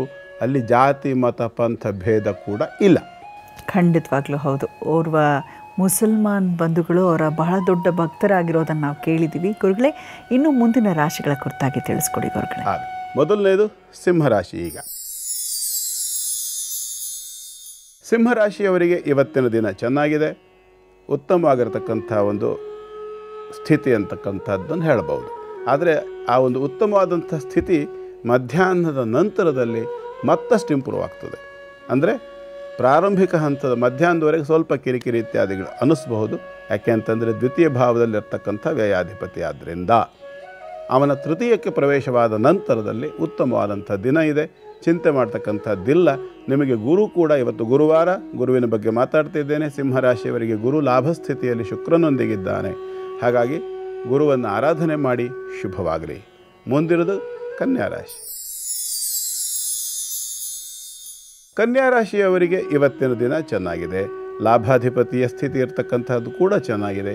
ಎಲ್ಲ ರೀತಿಯಲ್ಲೂ ಕೂಡ ಇವತ್ತಿನ ದಿನವನ್ನು ಉತ್ತಮವಾಗಿ ಸಂಪಾದನೆಯೊಂದಿಗೆ ಸಂಸಾರದಲ್ಲಿರಬಹುದು, ಕೌಟುಂಬಿಕವಾಗಿ, ವ್ಯಾವಹಾರಿಕವಾಗಿ, ಆರ್ಥಿಕವಾಗಿ ಮತ್ತು ಔದ್ಯೋಗಿಕವಾಗಿ, ವ್ಯಾಪಾರದಲ್ಲಿ, ಹೀಗೆ ಎಲ್ಲ ವಿಭಾಗದಲ್ಲಿ ಕೂಡ ಇರತಕ್ಕಂಥವರಿಗೆ ಕನ್ಯಾರಾಶಿಯವರಿಗೆ ಇವತ್ತಿನ ದಿನ ಚೆನ್ನಾಗಿದೆ. ಅಕಸ್ಮಾತ್ ಸ್ವಲ್ಪ ಸಮಸ್ಯೆ ಅಂತಕ್ಕಂಥದ್ದು ಬಂದರೆ ಎಲ್ಲಿ ಬರ್ತದೆ ಅಂದರೆ ಸಪ್ತಮ ಭಾವದಲ್ಲಿರ್ತಕ್ಕಂಥ ಶನೈಶ್ಚರನಿಂದ ಮತ್ತು ಅಷ್ಟಮಾಧಿಪತಿಯಾಗಿರ್ತಕ್ಕಂಥ ಮಂಗಳನ ಸಂಬಂಧಿತವಾಗಿ ಬರ್ಬೋದು. ಅಂದರೆ ನೆಗೆಟಿವ್ ವ್ಯಕ್ತಿಗಳಿಂದ, ನೆಗೆಟಿವ್ ಅಂದರೆ ಕೆಟ್ಟ ವ್ಯಕ್ತಿಗಳ ಜೊತೆಯಲ್ಲಿ ಇರ್ತಕ್ಕಂಥದ್ದು. ವ್ಯಕ್ತಿಗಳು ಯಾರು ಕೆಟ್ಟವರು ಇರಲ್ಲ, ನಡವಳಿಕೆ ಸ್ವಭಾವ ಮತ್ತು ಲಕ್ಷಣಗಳು ಮಾತ್ರ ಕೆಟ್ಟದ್ದಿರ್ತದೆ. ಅಂಥವರೊಂದಿಗೆ ಸಂಪರ್ಕವಿದ್ದ ಸಂದರ್ಭದಲ್ಲಿ ಕನ್ಯಾರಾಶಿಯವರಿಗೆ ಸ್ವಲ್ಪ ಸಮಸ್ಯೆ ಆಗ್ತದೆ. ದುಷ್ಟಂ ದೂರವರ್ಜಯೇತ್, ದುಷ್ಟರಿಂದ ದೂರ ಇರು ಅಂಥೇಳಿ ಕನ್ನಡದಲ್ಲಿ ಗಾದೆ ಕೂಡ ಇದೆ. ಅಂಥದ್ದನ್ನು ವ್ಯವಸ್ಥೆ ಮಾಡ್ಕೊಳ್ಳಿ. ನರಸಿಂಹನನ್ನು ಆರಾಧನೆ ಮಾಡ್ಕೊಳ್ಳಿ, ಅವನು ದುಷ್ಟರಿಂದ ನಿಮ್ಮನ್ನು ದೂರ ಇಡ್ತಾನೆ. ಮುಂದೆಂದು ತುಲಾರಾಶಿ. ತುಲಾರಾಶಿಯವರಿಗೆ ಇವತ್ತು ಮಧ್ಯಾಹ್ನದವರೆಗಿನ ಒಂದು ವ್ಯವಸ್ಥೆಗಿಂತ ಮಧ್ಯಾಹ್ನದ ನಂತರದ ವ್ಯವಸ್ಥೆಯೇ ತುಂಬ ಚೆನ್ನಾಗಿದೆ. ಸ್ವಲ್ಪ ಮಟ್ಟಿನ ಡಲ್ನೆಸ್ ಇರ್ತದೆ ಇವತ್ತಿನ ದಿನ, ಸ್ವಲ್ಪ ಮಂದಗತಿಯಲ್ಲಿ ಕುಂದಿದಂತಹ ಸ್ಥಿತಿ. ಕನ್ನಡಕ್ಕೆ ಹೆಚ್ಚು ಪ್ರಾಶಸ್ತ್ಯ ಕೊಡ್ತೀನಿ, ಹಾಗಾಗಿ ಸ್ವಲ್ಪ ಕನ್ನಡದಲ್ಲೇ ಹೇಳ್ತೀನಿ. ಇಂಗ್ಲೀಷ್ ಹೇಳಿದ್ರೆ ಬೇಗ ಅರ್ಥ ಆಗುತ್ತೆ, ಹಾಗಾಗಿ ಸ್ವಲ್ಪ ಇಂಗ್ಲೀಷ್ ಪದಗಳನ್ನು ಬಳಸ್ತೀನಿ. ಯಾರೂ ತಪ್ಪಾಗಿ ಭಾವಿಸುವಂಥದ್ದಲ್ಲ. ಜನರಲ್ಲಾಗಿ ಎಲ್ಲರಿಗೂ ಅರ್ಥ ಆಗಲಿದ್ದು ಸ್ವಲ್ಪ ಇಂಗ್ಲೀಷ್ ಸೇರಿಸ್ತೀನಿ, ಇರಲಿ. ಹಾಗಾಗಿ ಈ ರೀತಿಯಾಗಿರ್ತಕ್ಕಂಥ ಒಂದು ವ್ಯವಸ್ಥೆ ತುಲಾರಾಶಿಯವರಿಗೆ ಇವತ್ತಿನ ಇರತಕ್ಕಂಥದ್ದು. ದಿನ ಚೆನ್ನಾಗಿದೆ. ಮಧ್ಯಾಹ್ನ ನಂತರದಲ್ಲಿ ಹಗಲು ಕೊನೆ ಆಗ್ತಾ ಬಂದ ಹಾಗೂ ಆದಾಯದಲ್ಲಿ ಕೂಡ ವೃದ್ಧಿ ಆಗ್ತಕ್ಕಂಥ ಸಾಧ್ಯತೆ. ಆರೋಗ್ಯದಲ್ಲಿ ಕೂಡ ಸ್ವಲ್ಪ ಮಟ್ಟಿಗೆ ಅನುಕೂಲವನ್ನು ಹೆಚ್ಚಾಗಿ ನೋಡಬಹುದು. ಹೊಟ್ಟೆ ವಿಚಾರದಲ್ಲಿ ಸ್ವಲ್ಪ ಗಮನ ಇಟ್ಕೊಳ್ಳಿ. ಯಾಕೆಂದರೆ 5ನೇ ರಾಶಿಯಲ್ಲಿರ್ತಕ್ಕಂಥ ರಾಹು ಯಾವಾಗ ಮಂಗಳ ಕೂಡ 12ನೇ ರಾಶಿಗೆ ಬಂದಿದ್ದಾನೆ. ಹಾಗಾಗಿ ನಿಮಗೆ 2 ಮತ್ತು 7ನೇ ಮನೆಯ ಅಧಿಪತಿ ಆಗಿರ್ತಕ್ಕಂಥ ಮಂಗಳ ಸರ್ಜರಿಯನ್ನು ಸೂಚಿಸ್ತಾನೆ, ಪಂಚಮದಲ್ಲಿರ್ತಕ್ಕಂಥ ರಾಹು. ಹಾಗಾಗಿ ಸ್ವಲ್ಪ ಹೊಟ್ಟೆ ವಿಚಾರದಲ್ಲಿ ಇವತ್ತಿಂದಲೇ ಕರುಳು ಇತ್ಯಾದಿಗಳು, ಶ್ವಾಸನಾಳ, ಅನ್ನನಾಳ, ದೊಡ್ಡ ಕರುಳು ಇತ್ಯಾದಿಗಳ ವಿಚಾರದಲ್ಲಿ ಸ್ವಲ್ಪ ಎಚ್ಚರಿಕೆ ವಹಿಸ್ತಾ ಇದ್ದ ಪಕ್ಷದಲ್ಲಿ ಮುಂದೆ ಕತ್ತರಿ ಪ್ರಯೋಗ ಆಗಬೇಕಾಗಿ ಬರಬಹುದು. ಹಾಗಾಗಿ ಧನ್ವಂತರಿ ಮತ್ತು ಮೃತ್ಯುಂಜಯರನ್ನು ಧ್ಯಾನ ಇತ್ಯಾದಿಗಳನ್ನು ಮಾಡ್ತಕ್ಕಂಥದ್ದನ್ನು ರೂಢಿ ಮಾಡ್ತಾ ಬನ್ನಿ. ಇದರಿಂದಾಗಿ ಆರೋಗ್ಯದಲ್ಲಿ ವೃದ್ಧಿ ಆಗ್ತದೆ. ಶುಭವಾಗಲಿ. ಮುಂದೆಂದು ವೃಶ್ಚಿಕ ರಾಶಿ. ವೃಶ್ಚಿಕ ರಾಶಿಯವರಿಗೆ ಮಾತ್ರ ಇವತ್ತು ಸ್ವಲ್ಪ ಬೇಸರ ಇದೆ. ಕಾರಣ ಏನು ಅಂದರೆ ಭಾಗ್ಯಾಧಿಪತಿ ಆಗಿರತಕ್ಕಂಥ ಚಂದ್ರ 12ನೇ ರಾಶಿಗೆ ಪ್ರಯಾಣವನ್ನು ಮಾಡ್ತಾನೆ. ಮಧ್ಯಾಹ್ನದ ನಂತರದಲ್ಲಿ ಸ್ವಲ್ಪ ನಷ್ಟಗಳನ್ನು ನೋಡಬೇಕಾಗಿ ಬರಬಹುದು. ಹಾಗಾಗಿ ಸಮಾಧಾನವಾಗಿ ಆ ನಷ್ಟಗಳನ್ನು ಕಡಿಮೆ ಮಾಡಿಕೊಳ್ಳುವಂಥ ಪ್ರಯತ್ನವನ್ನು ಬೆಳಗಿಂದಲೇ ಆರಂಭ ಮಾಡಿ. ಚಂದ್ರನಿಗೆ ಸಂಬಂಧಪಟ್ಟತಕ್ಕಂಥ ದೇವತೆ ಗೌರಿ, ಹಾಗಾಗಿ ಗೌರಿಯನ್ನು ಧ್ಯಾನ ಮಾಡ್ತಕ್ಕಂಥದ್ದು, ಅಥವಾ ಗೌರಿಯೊಂದಿಗೆ ಇನ್ನೊಂದು ಶಕ್ತಿಯನ್ನು ಕೂಡ ಇಲ್ಲಿ ಆರಾಧನೆ ಮಾಡ್ಬೋದು. ಅದು ಕೂಡ ಚಂದ್ರನಿಗೆ ಸಂಬಂಧಪಟ್ಟತಕ್ಕಂಥದ್ದು. ಯಾವುದು ಅಂತಂದರೆ ನೀರು, ಅರ್ಥಾತ್ ಗಂಗಾ ಮಾತೆ. ಒಂದು ಬಿಂದಿಗೆಯಲ್ಲೋ ತಾಮ್ರದ ಪಾತ್ರೆಯಲ್ಲೋ ನೀರನ್ನಿಟ್ಟು ಪೂಜೆ ಮಾಡಿ, ಅರ್ಚನೆ ಮಾಡಿ, ಪ್ರಾರ್ಥನೆ ಮಾಡಿ ಆ ನೀರನ್ನು ಆಕಳಿಗೆ ಕುಡಿಸ್ತಕ್ಕಂಥದ್ದು. ಬಿಳಿ ಬಣ್ಣದ ಹಸುವಿಗೆ ಅದನ್ನು ಕುಡಿಸಿದ ಪಕ್ಷದಲ್ಲಿ, ಅಥವಾ ಗೋಗ್ರಾಸವನ್ನು ಬಿಳಿಯ ಬಣ್ಣದ ಹಸುವಿಗೆ ಕೊಟ್ಟ ಪಕ್ಷದಲ್ಲಿ ಆ ದೋಷಗಳೆಲ್ಲವೂ ಪರಿಹಾರವಾಗಿ ಒಂದು ವೃಶ್ಚಿಕ ರಾಶಿಯವರಿಗೆ ಆಗ್ತಕ್ಕಂಥ ಸಮಸ್ಯೆಗಳು ನಿವೃತ್ತಿ ಆಗುತ್ತೆ. ಶುಭವಾಗಿ. ಗುರುಗಳೇ, ಇವತ್ತಿನ ಪ್ರಶ್ನೆ ಲಕ್ಷ್ಮಿ ಅನ್ನೋರು ಕಳಿಸಿದ್ದಾರೆ. ಅವರ ಮಗನಾದ ದೀಕ್ಷಿತ್ ಬಗ್ಗೆ ತಿಳಿದುಕೊಳ್ಬೇಕು ಅಂತ. ಹುಟ್ಟಿರುವಂಥ ದಿನಾಂಕ 4/12/2011 ಸಂಜೆ 7:20 ಅಂತ ಹೇಳ್ತಿದ್ದಾರೆ. ಬಹಳನೇ ತುಂಟ, ಓದಿನಲ್ಲಿ ಸ್ವಲ್ಪ ಹಿಂದೆ ಇದ್ದಾನೆ ಗುರುಗಳೇ. ಟ್ಯೂಷನ್ಸ್ಗೆಲ್ಲ ಹಾಕಿದ್ದೀವಿ. ಇನ್ನೇನು 8ನೇ ತರಗತಿಲಿ ಓದ್ತಿರೋದು, 10ನೇ ತರಗತಿ ಹತ್ರ ಆಗ್ತಿರೋದ್ರಿಂದ ದಯಮಾಡಿ ತಿಳಿಸ್ಕೊಡಿ, ಇವನ ಎಜುಕೇಷನ್ ಹೇಗಿರುತ್ತೆ, ಮುಂದಿನ ಭವಿಷ್ಯ ಹೇಗಿರುತ್ತೆ ಅಂತ ಗುರುಗಳೇ. ದೀಕ್ಷಿತ್ ಅಂತ ಹುಡುಗನ ಹೆಸರು. ತಾಯಿಯವರು ಲಕ್ಷ್ಮಿ ಅನ್ನೋರು ಕಳಿಸಿದ್ದೀರಿ. ಲಕ್ಷ್ಮಿಯವರೇ ನಿಮ್ಮ ಮಗನ ಜಾತಕ ಚೆನ್ನಾಗಿದೆ, ಟೆನ್ಷನ್ ಮಾಡ್ಕೊಳ್ಳೋದು ಬೇಡ. ಉತ್ತರ ಭಾದ್ರಪದ ನಕ್ಷತ್ರ, ಮೀನ ರಾಶಿಯಲ್ಲಿ ಜನನ ಆಗಿರ್ತಕ್ಕಂಥದ್ದು, ಮಿಥುನ ಲಗ್ನದಲ್ಲಿ ಜನನ, ಪಂಚಮ ಸ್ಥಾನದಲ್ಲಿ ಶನೈಶ್ಚರ ಇದ್ದಾನೆ, ಉಚ್ಚ ಸ್ಥಿತಿಯಲ್ಲಿರ್ತಕ್ಕಂಥ ಶನೈಶ್ಚರ. ಇದು ನೆನಪಿರಲಿ, ಶನೈಶ್ಚರ ಉಚ್ಚನಾಗಿದ್ದ ಪಕ್ಷದಲ್ಲಿ ಅವನ ದಶಾಕಾಲದಲ್ಲಿ ಅದ್ಭುತವಾಗಿರ್ತಕ್ಕಂಥ ಜೀವನವನ್ನು ಕೊಡ್ತಾನೆ ಅಂತ ಹೇಳುತ್ತೆ. ಹಾಗಾಗಿ ಈಗ ಅವನು ಹುಟ್ಟಿರೋದು ಶನೈಶ್ಚರನ ದಶೆಯಲ್ಲೇ ಆಗಿದೆ. ಹಾಗಾಗಿ ಅದು ಈಗಾಗಲೇ ಮುಗಿತಾ ಕೂಡ ಬಂದ್ಬಿಟ್ಟಿದೆ. ಬುಧ ದಶೆ ಅಂತಕ್ಕಂಥದ್ದು ಮುಂದೆ ಬರುತ್ತೆ. ಬುಧನ ಸ್ಥಿತಿ ಕೂಡ ಜಾತಕದಲ್ಲಿ ಉತ್ತಮವಾಗಿದೆ. ಹಾಗಾಗಿ ನೀವೇನು ಟೆನ್ಷನ್ ಮಾಡ್ಕೋಬೇಡಿ. ಎಲ್ಲದರಲ್ಲೂ ನಿಮ್ಮ ಹುಡುಗ ಆ್ಯಕ್ಟಿವ್ ಆಗಿದ್ದಾನೆ, ಓದೋದ್ರಲ್ಲೂ ಕೂಡ ಆ್ಯಕ್ಟಿವ್ ಆಗಿದ್ದಾನೆ. ಒಂದೇನಂತಂದರೆ ಗಮನ ಬೇರೆ ಕಡೆ ಇರತಕ್ಕಂಥದ್ದು. ಮೀನರಾಶಿಯ ಜನ್ಮ ಅಲ್ವಾ, ಹಾಗಾಗಿ ಚಂಚಲವಾಗಿರ್ತಕ್ಕಂಥ ಮನಸ್ಸಿರುತ್ತೆ. ಕಾನ್ಸಂಟ್ರೇಷನ್ ಅಂತಕ್ಕಂಥದ್ದು ಹೆಚ್ಚಾಗಿ ಬರೋದಿಲ್ಲ. ಅದಕ್ಕೆ ಅನುಗ್ರಹ ರೂಪದಲ್ಲಿರ್ತಕ್ಕಂಥ ಗುರು ಕೂಡ ವಕ್ರಸ್ಥಿತಿಯಲ್ಲಿದ್ದಾನೆ ನಿಮ್ಮ ಹುಡುಗನ ಜಾತಕದಲ್ಲಿ. ಹಾಗಾಗಿ ನಿಮ್ಮ ಹುಡುಗನು ಕೆಲವು ಟೈಮು ವಕ್ರವಾಗಿ ಆಡ್ತಾ ಇರ್ತಾನೆ. ಅದಕ್ಕೆಲ್ಲ ಟೆನ್ಷನ್ ಮಾಡ್ಕೋಬೇಡಿ. ಈ ವಯಸ್ಸೇ ಹಾಗಿರ್ತದೆ ಮಕ್ಕಳಿಗೆ. ಸ್ವಲ್ಪ ಅದನ್ನು ತಿರುಗಿಸ್ಕೊಟ್ಬಿಟ್ರೆ ಸಾಕು. ಒಳ್ಳೆ ಆ್ಯಕ್ಟಿವ್ ಆಗಿದ್ದಾನೆ, ತುಂಬ ಚುರುಕಾಗಿದ್ದಾನೆ. ತುಂಟ ಅನ್ನೋ ಪದದ ಅರ್ಥವೇ ಅದು, ಆ್ಯಕ್ಟಿವ್ ಆಗಿದ್ದಾನೆ ಅಂತಲೇ ಅರ್ಥ. ಅಂದರೆ ಏನಂದರೆ, ಈಗ ಒಂದು ಬೋರ್ವೆಲ್ಲಿಂದ ನೀರು ಹೊರಗಡೆ ಬರ್ತದೆ ಅಂಥೇಳಿ ಆದರೆ ಅದಕ್ಕೆ ನೀವು ಸರಿಯಾದ ಪೈಪನ್ನು ಕೊಡಬೇಕು. ಸರಿಯಾದ ಪೈಪ್ ಕೊಟ್ಟು ನಿಮಗೆ ಎಲ್ಲಿಗೆ ಅದು ಹೋಗಿ ಬೀಳಬೇಕು ನೀರು, ಅಲ್ಲಿ ಕರೆಕ್ಟಾಗಿ ಅದು ಕನೆಕ್ಟಿವಿಟಿ ಕೊಟ್ಟಾಗ ಅಲ್ಲಿಯೇ ಹೋಗಿ ಬೀಳ್ತದೆ. ಹಾಗೆ ಬೋರ್ವೆಲ್ ಬುಡದಲ್ಲೇ ನೀರು ಬೀಳಲಿಕ್ಕೆ ಬಿಟ್ಟರೆ ಏನಾಗ್ತದೆ, ಎಲ್ಲಿ ಬೇಕಲ್ಲಿ ಹರ್ಕೊಂಡು ಹೋಗ್ತದೆ. ಅದು ಎಲ್ಲ ಅವಕಾಶ ಇದೆಯೋ ಅಲ್ಲೆಲ್ಲ ಹರ್ಕೊಂಡು ಹೋಗ್ತದೆ. ಅಂದರೆ ಏನು ಅರ್ಥ, ನಿಮ್ಮ ಮಗನ ಆ್ಯಕ್ಟಿವಿಟೀಸ್ನ ನೀವು ಸರಿಯಾಗಿ ಚಾನಲೈಸ್ ಮಾಡಿ, ಅವನಿಗೆ ಸರಿಯಾದ ರೀತಿಯಲ್ಲಿ ನೀವು ಮಾರ್ಗದರ್ಶನವನ್ನು ಮಾಡಿ. ಹೇಗೆ ಮಾರ್ಗದರ್ಶನ ಮಾಡಬೇಕು ಅಂದರೆ, 14 ವರ್ಷ ದಾಟಿದ ನಂತರ ಇವತ್ತಿನ ಪ್ರಪಂಚದಲ್ಲಿ ಮಕ್ಕಳು ತುಂಬ ಚೂಟಿಯಾಗಿರ್ತವೆ ಮತ್ತು ಹೇಳಿದ ವಿಷಯವನ್ನು ತಕ್ಷಣದಲ್ಲಿ ಅದನ್ನ ಹೀರ್ಕೊಳ್ತಕ್ಕಂಥ ಸಾಮರ್ಥ್ಯ ಇವತ್ತಿನ ಜನ್ರೇಷನ್ ಮಕ್ಕಳಿಗೆ ಉಂಟು. ಕಾರಣ ಇವತ್ತಿನ ಟೆಕ್ನಾಲಜಿ ಆಗಿದೆ. ನಾವೆಲ್ಲ ಪೆದ್ರಾಗಿದ್ವಿ, ನಮಗೇನು ಗೊತ್ತಾಗ್ತಿತ್ತು. SSLC ತನಕ ಬಂದರೂ ನಮಗೇನು ಗೊತ್ತಾಗ್ತಿರ್ಲಿಲ್ಲ. ಕೈಗೆ ಏನಾದ್ರು ಮೊಬೈಲ್ ಕೊಟ್ಟಿದ್ರೆ ನಾವೇನು ಮಾಡ್ತಿದ್ವಿ, ಹಿಂಗೆ ತಿರ್ಸಿ ಮುರ್ಸಿ ನೋಡ್ಬಿಟ್ಟು ಜೇಬಿಗೆ ಹಾಕತ್ತಿದ್ವೇನೋ ಅಷ್ಟೇ. ಆದರೆ ಇವತ್ತೇನಾಗಿದೆ, 3-4 ವರ್ಷದ ಮಕ್ಕಳಿಗೇನೆ ಕಂಪ್ಯೂಟ್ರ್ ಅಂದ್ರೇನು, ಮೊಬೈಲ್ ಅಂದ್ರೇನು, ಇತ್ಯಾದಿ ಎಲ್ಲ ನಾಲೆಡ್ಜ್ಗಳು ಬೇಗ ಬರ್ತದೆ. ಹಾಗಾಗಿ ಅದನ್ನು ಸರಿಯಾದ ರೀತಿಯಲ್ಲಿ ನಾವು ಅದಕ್ಕೆ ಒಂದು ಮಾರ್ಗವನ್ನು ಕೊಡಬೇಕು. ಚಾನಲೈಸ್ ಮಾಡೋದನ್ನು ಅದೇನೆ. ಆ ಮಕ್ಕಳಿಗೆ ಬೇಕಾದ್ಯಾವುದು ಬೇಡದಿದ್ಯಾವುದು ಇತ್ಯಾದಿಗಳನ್ನು ತಿಳ್ಕೊಂಡು ಸರಿಯಾಗಿ ಅವರನ್ನು ಟ್ರೈನ್ ಮಾಡಿದರೆ ನಿಮ್ಮ ಮಗನನ್ನು ನೀವು ಬೇಕಾದಾಗ ಒಳ್ಳೆ ವಿದ್ಯಾವಂತನನ್ನಾಗಿ ಮಾಡ್ಬೋದು. ಬುಧ ದಶೆ ಈಗ ನಡೀತಾ ಇದೆ. ಬುಧ ಕೂಡ ಜಾತಕದಲ್ಲಿ ಉತ್ತಮ ಸ್ಥಿತಿಯಲ್ಲಿದ್ದಾನೆ. ಆದರೆ ಸಹವಾಸಕ್ಕೆ, ಯಾರ ಸಹವಾಸಕ್ಕೆ ಹೋಗ್ತಾನೆ ಅನ್ನೋದನ್ನು ಮೊದಲೇ ತಿಳುವಳಿಕೆ ಇಟ್ಕೊಳ್ಳಿ. ಶನಿ ಮತ್ತು ಮಂಗಳರ ಸ್ಥಿತಿ ಸ್ವಲ್ಪ ದುಷ್ಟರ ಸಂಘ ಆಗ್ತಕ್ಕಂಥ ಲಕ್ಷಣವನ್ನು ಸೂಚಿಸುತ್ತೆ. ಇದು ಸರಿಯಾದ ಸಮಯ ಕೂಡ ಹೌದು. ಒಳ್ಳೆಯ ಸಂದರ್ಭದಲ್ಲೇ ನೀವು ಈ ಒಂದು ಪ್ರಶ್ನೆಯನ್ನು ಕೇಳಿದ್ದೀರಿ, ಸರಿಯಾದ ಕಾಲ. ಈಗ ಅವನನ್ನು ನೀವು ಸರಿಯಾದ ರೂಟಿಗೆ ಬಿಟ್ಟರೆ ಅಂದರೆ ಖಂಡಿತವಾಗಲೂ ಅವನು ಒಳ್ಳೆ ರೀತಿಯಲ್ಲಿ ಜೀವನದಲ್ಲಿ ಮುಂದೆ ಅಭಿವೃದ್ಧಿಯನ್ನು ಹೊಂದುತ್ತಾನೆ. ಶುಕ್ರದಶೆ ಅವನಿಗೆ ಸುಮಾರು 26-27ನೇ ವಯಸ್ಸಿಗೆ ಶುಕ್ರದಶೆ ಬರುತ್ತೆ. ಯೋಚನೆ ಮಾಡಿ, ಶುಕ್ರ ಅನುಕೂಲಕರ ಸ್ಥಿತಿಯಲ್ಲಿದ್ದಾನೆ ಜಾತಕದಲ್ಲಿ. ಹಾಗಾಗಿ ಶುಕ್ರದಶೆಯಲ್ಲಿ ಈತ ನೀವು ಅಂದ್ಕೊಂಡಿರ್ತಕ್ಕಂಥ ಎಲ್ಲ ಅಚೀವ್ಮೆಂಟ್ನ ಸಾಧನೆ ಮಾಡ್ತಕ್ಕಂಥ ಸಾಮರ್ಥ್ಯ ಉಂಟು. ಹಾಗಾಗಿ ಸ್ವಲ್ಪ ಗುರುವಿನ ಅನುಗ್ರಹ ಬೇಕೇ ಬೇಕು. ಗುರು ವಕ್ರ ಇದ್ದಾನೆ ಜಾತಕದಲ್ಲಿ, ಶನಿ ದೃಷ್ಟಿಯನ್ನು ಕೂಡ ಹೊಂದ್ತಾನೆ. ಉಚ್ಚ ಶನಿ ಇರೋದರಿಂದ ಇವತ್ತಿನ ಕಾರ್ಯಕ್ರಮದಲ್ಲಿ ಅದು ಕಾಕತಾಳೀಯ ಅಂಥೇಳಿ ಹೇಳೋಕ್ಕೆ ಬರೋದಿಲ್ಲ. ಸಂಸ್ಕೃತದಲ್ಲಿ ಅಥವಾ ನಮ್ಮ ವೇದಾಂತ ಶಾಸ್ತ್ರದಲ್ಲಿ ಎಲ್ಲೂ ಕೂಡ ಕಾಕತಾಳೀಯ ಅನ್ನುವಂಥ ಶಬ್ದವೇ ಇಲ್ಲ. ಪ್ರತಿಯೊಂದು ಪರಿಸ್ಥಿತಿ ಅಥವಾ ಸಂದರ್ಭದ ಹಿಂದೆ ಎದೃಚ್ಛಯ ಅಂತ ಹೇಳುವಂಥದ್ದು ನಮಗೆ ಗೊತ್ತಿಲ್ಲದ ಒಂದು ಶಕ್ತಿ ಕೆಲಸ ಮಾಡಿರುತ್ತೆ. ಹಾಗಾಗಿ ಬಹುಶಃ ನಿಮ್ಮ ಮಗನ ಯೋಗ ಅದ್ಭುತವಾಗಿದೆ. ಹಾಗಾಗಿ ಇವತ್ತು ಈ ಒಂದು ಅವಕಾಶ ಸಿಕ್ಕಿದೆ ಅಂತ ಕಾಣಿಸುತ್ತೆ. ಹೋಗಿ ಎಲ್ಲಾದರೂ ಒಂದು ಗುರುಕ್ಷೇತ್ರದಲ್ಲಿ ಮಹನೀಯರಿದ್ದಂತಹ ಜಾಗದಲ್ಲಿ ಅವನಿಗೆ ಒಂದು ಅನುಗ್ರಹವನ್ನು ತಗೊಂಡು ಬನ್ನಿ. ಮಹಾತ್ಮರ ಕ್ಷೇತ್ರದಲ್ಲಿ ಎಲ್ಲಾದರೂ ನಡೀತದೆ. ಗುರುಕ್ಷೇತ್ರವಾಗಿದ್ದರೆ ಬಹಳ ಒಳ್ಳೆಯದು. ಆ ಕ್ಷೇತ್ರದಲ್ಲಿ ಆ ಸಾಮರ್ಥ್ಯ ಇರತಕ್ಕಂಥದ್ದಾಗಿರಬೇಕಷ್ಟೆ. ಅಲ್ಲಿಗೆ ಹೋಗಿ ಅವನಿಗೆ ಅನುಗ್ರಹ ತಗೊಂಡು ಬನ್ನಿ. ಖಂಡಿತವಾಗಲೂ ನಿಮ್ಮ ಮಗನ ಭವಿಷ್ಯ ಚೆನ್ನಾಗಿರುತ್ತೆ, ಚಿಂತೆ ಮಾಡೋದು ಬೇಡ. ಲಕ್ಷ್ಮಿಯವರೇ ಮೆಸೇಜನ್ನು ಕಳಿಸಿದ್ದಕ್ಕಾಗಿ ಧನ್ಯವಾದಗಳು. ಇನ್ನು ಗುರುಗಳೇ, ಕೊನೆಯ 4 ರಾಶಿಗಳು. ಇದರಲ್ಲಿ ಮೊದಲನೇದಾಗಿ ಧನುರಾಶಿ.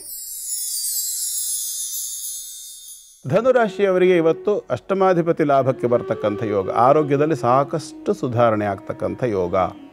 ಪೋಸ್ಟ್ ಸರ್ಜಿಕಲ್ ಕಾಂಪ್ಲಿಕೇಶನ್ ಇರ್ತಕ್ಕಂಥವರಿಗೆ ಕೂಡ ಅದರಲ್ಲಿ ಚೇತರಿಕೆಯನ್ನು ಕಾಣತಕ್ಕಂಥ ಒಂದು ಅವಕಾಶ ಉಂಟು. ಇದರ ಜೊತೆಯಲ್ಲಿ ಇವತ್ತು ಪಂಚಮಾಧಿಪತಿ ಆಗಿರ್ತಕ್ಕಂಥ ಮಂಗಳ ಕೂಡ ಕೇಂದ್ರಕ್ಕೆ ಬಂದಿದ್ದಾನೆ. ಯಾರು ಒಂದು ಸಂಶಯ ಇಟ್ಕೊಂಡಿರ್ತಿರಲ್ಲ ಮನಸ್ಸಿನಲ್ಲಿ, ನಮ್ಗೆ ಯಾವ್ದಾದ್ರು ಬ್ಲ್ಯಾಕ್ ಮ್ಯಾಜಿಕ್ ಆಗಿರ್ಬೋದೇನೋ, ಯಾರು ಮಾಟಮಂತ್ರ ಮಾಡಿಸಿರ್ಬೋದೇನೋ ಅಂಥೇಳಿ ಏನು ಅಂದ್ಕೊಂಡಿರ್ತಿರಲ್ಲ ನೀವು ಕೆಲವರು ಧನುರಾಶಿಯವರು, ಅಂಥವರಿಗೆ ಕೂಡ ಇವತ್ತು ಅದರಿಂದ ರಿಲೀಫ್ ಸಿಗ್ತಕ್ಕಂಥ ಅವಕಾಶ ಕೂಡ ಉಂಟು. ಹೇಗೆ ಸಾಧ್ಯ ಅದು ಅಂತಂದರೆ, ನಿಮ್ಮ ಕರ್ಮಸ್ಥಾನದಲ್ಲಿರ್ತಕ್ಕಂತಹ ಮಂಗಳ ಮತ್ತು ಸುಖಸ್ಥಾನದಲ್ಲಿರ್ತಕ್ಕಂಥ ಶನಿ ಪರಸ್ಪರ ದೃಷ್ಟಿಯನ್ನು ಹೊಂದುತ್ತಾರೆ. ಹಾಗಾಗಿ ನರಸಿಂಹನ ಆರಾಧನೆಯನ್ನು ಮಾಡಿಕೊಳ್ಳಿ, ಸಾಕಷ್ಟು ಅನುಕೂಲ ಆಗ್ತದೆ. ಮುಂದಿಂದು ಮಕರ ರಾಶಿ. ಮಕರ ರಾಶಿಯವರಿಗೆ ಕೂಡ ಇವತ್ತಿನ ದಿನ ಚೆನ್ನಾಗಿದೆ. ಭಾಗ್ಯದಲ್ಲಿರ್ತಕ್ಕಂತಹ ಮಂಗಳ ನಿಮ್ಮ ರಾಶಿಗೆ ಚತುರ್ಥ ಮತ್ತು ಲಾಭಾಧಿಪತಿಯಾಗಿರ್ತಕ್ಕಂಥವನು ಬುಧನ ಮನೆ. ದಿವಸ ಚೆನ್ನಾಗಿದೆ, ಸ್ವಲ್ಪ ಲಾಭಾಂಶದಲ್ಲಿ ಕೊರತೆ ಆಗ್ತದೆ. ಆರ್ಥಿಕ ವ್ಯವಹಾರಗಳಲ್ಲಿ ಸ್ವಲ್ಪ ಹಿಂದೇಟಾಗಬಹುದು. ಹಾಗಂತ ಹೇಳ್ಕೊಂಡು ದುಡ್ಡೊಂದೇ ಸರ್ವಸ್ವ ಅಲ್ಲ, ದುಡ್ಡು ಬೇಕು, ಜೀವನಕ್ಕೆ ಬೇಕೇ ಬೇಕು ಖಂಡಿತವಾಗಲು. ಹಾಗಾಗಿ ಒಂದು ದಿವಸದ ವಿಚಾರಕ್ಕಾಗಿ ತಲೆ ಕೆಡಿಸ್ಕೊಂಡು ಮುಂದೆ ಬರ್ತಕ್ಕಂಥ ಒಳ್ಳೊಳ್ಳೆ ದಿನಗಳನ್ನು ಕಳ್ಕೊಬೇಡಿ. ಇವತ್ತಿನ ವಿಷಯ ಇವತ್ತಿಗೆ ಅನುಭವಿಸ್ಕೊಳ್ಳಿ. ಏನು ಬರ್ತದೆ, ಕಷ್ಟ ಇರಲಿ ಏನೇ ಬರಲಿ ಅದನ್ನು ಅನುಭವಿಸ್ಕೊಳ್ಳಿ. ಮುಂದಿನ ಭವಿಷ್ಯದ ಚಿಂತನೆಯನ್ನು ಯೋಗ್ಯವಾದ ರೀತಿಯಲ್ಲಿ ಇಟ್ಕೊಳ್ಳಿ.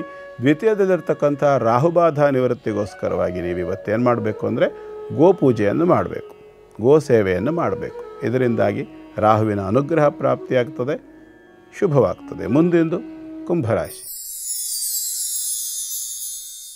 ಕುಂಭರಾಶಿಯವರಿಗೆ ಇವತ್ತಿನ ದಿನ ಮಧ್ಯಮ ಸ್ಥಿತಿಯ ದಿನ. ಬಹಳ ಉತ್ತಮವಾದ ದಿನವೂ ಅಲ್ಲ, ಬಹಳ ಬೇಸರದ ದಿನವೂ ಅಲ್ಲ. ಅಷ್ಟಮದಲ್ಲಿರ್ತಕ್ಕಂತಹ ಕುಜನ ಬಾಧೆಯನ್ನು ಚಂದ್ರ ನಿವೃತ್ತಿ ಮಾಡ್ತಾ ಇದ್ದ, ನಿಮಗೆ ಷಷ್ಠಾಧಿಪತಿಯಾಗಿ. ಆ ಚಂದ್ರ ಇವತ್ತು ಕುಜನ ಸಹಯೋಗವನ್ನು ಬಿಟ್ಟು ಮುಂದೆ ಹೋಗಿಬಿಟ್ಟಿದ್ದಾನೆ. ಹಾಗಾಗಿ ಭಾಗ್ಯಕ್ಕೆ ಬಂದಿರತಕ್ಕಂತಹ ಚಂದ್ರ ಉತ್ತಮವಾದ ವಿಶೇಷವಾದ ಫಲಗಳನ್ನೇನು ಕೊಡೋದಿಲ್ಲ, ತೃತೀಯಕ್ಕೆ ದೃಷ್ಟಿ ಆಗ್ತಾನಲ್ಲ. ಹಾಗಾಗಿ ಮಾನಸಿಕವಾಗಿರ್ತಕ್ಕಂಥ ಒಂದು ಸಮಾಧಾನವನ್ನು ಕೊಡಬೇಕಾಗ್ತದೆ. ಆದರೆ ದ್ವಿತೀಯಾಧಿಪತಿ ಆಗಿರತಕ್ಕಂಥ ಗುರುವಿನ ದೃಷ್ಟಿ ಹೊಂದೋದ್ರಿಂದ ಮಾನಸಿಕವಾಗಿ ಕಿರಿಕಿರಿಯನ್ನು ಹೆಚ್ಚಿಕೊಡ್ತಾನೆ, ಸಮಾಧಾನವನ್ನು ಕೊಡ್ತಕ್ಕಂಥದ್ದು ಕಡಿಮೆ. ಜನ್ಮರಾಶಿಯಲ್ಲಿ ರಾಹು ಬೇರೆ. ಹಾಗಾಗಿ ಇವತ್ತು ಚಂದ್ರ, ರಾಹು, ಶನಿ, ಮಂಗಲ ಇತ್ಯಾದಿ ಅನೇಕ ಗ್ರಹಗಳ ಬಾಧಾ ನಿವೃತ್ತಿ ಆಗಬೇಕು.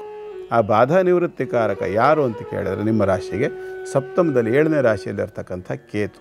ಹಾಗಾಗಿ ಗಣಾಧೀಶ್ವರ ಅರ್ಥ ಆಯ್ತಲ್ಲ ಯಾರು ಅಂತ, ವಿಘ್ನರಾಜನನ್ನು ಗಣಪತಿಯನ್ನು ಆರಾಧನೆ ಮಾಡಿ ಶುಭವಾಗಲಿ. ಮುಂದಿಂದು ಮೀನರಾಶಿ.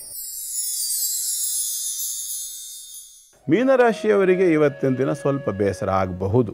ಯಾಕೆ ಅಂತಂದರೆ ರಾಶಿಯಲ್ಲಿರ್ತಕ್ಕಂಥ ಶನಿ, ಸಪ್ತಮದಲ್ಲಿರ್ತಕ್ಕಂಥ ಕುಜ, 12ನೇ ಮನೆಯಲ್ಲಿರ್ತಕ್ಕಂಥ ರಾಹು, 8ನೇ ಮನೆಯಲ್ಲಿರ್ತಕ್ಕಂಥ ಶನಿ.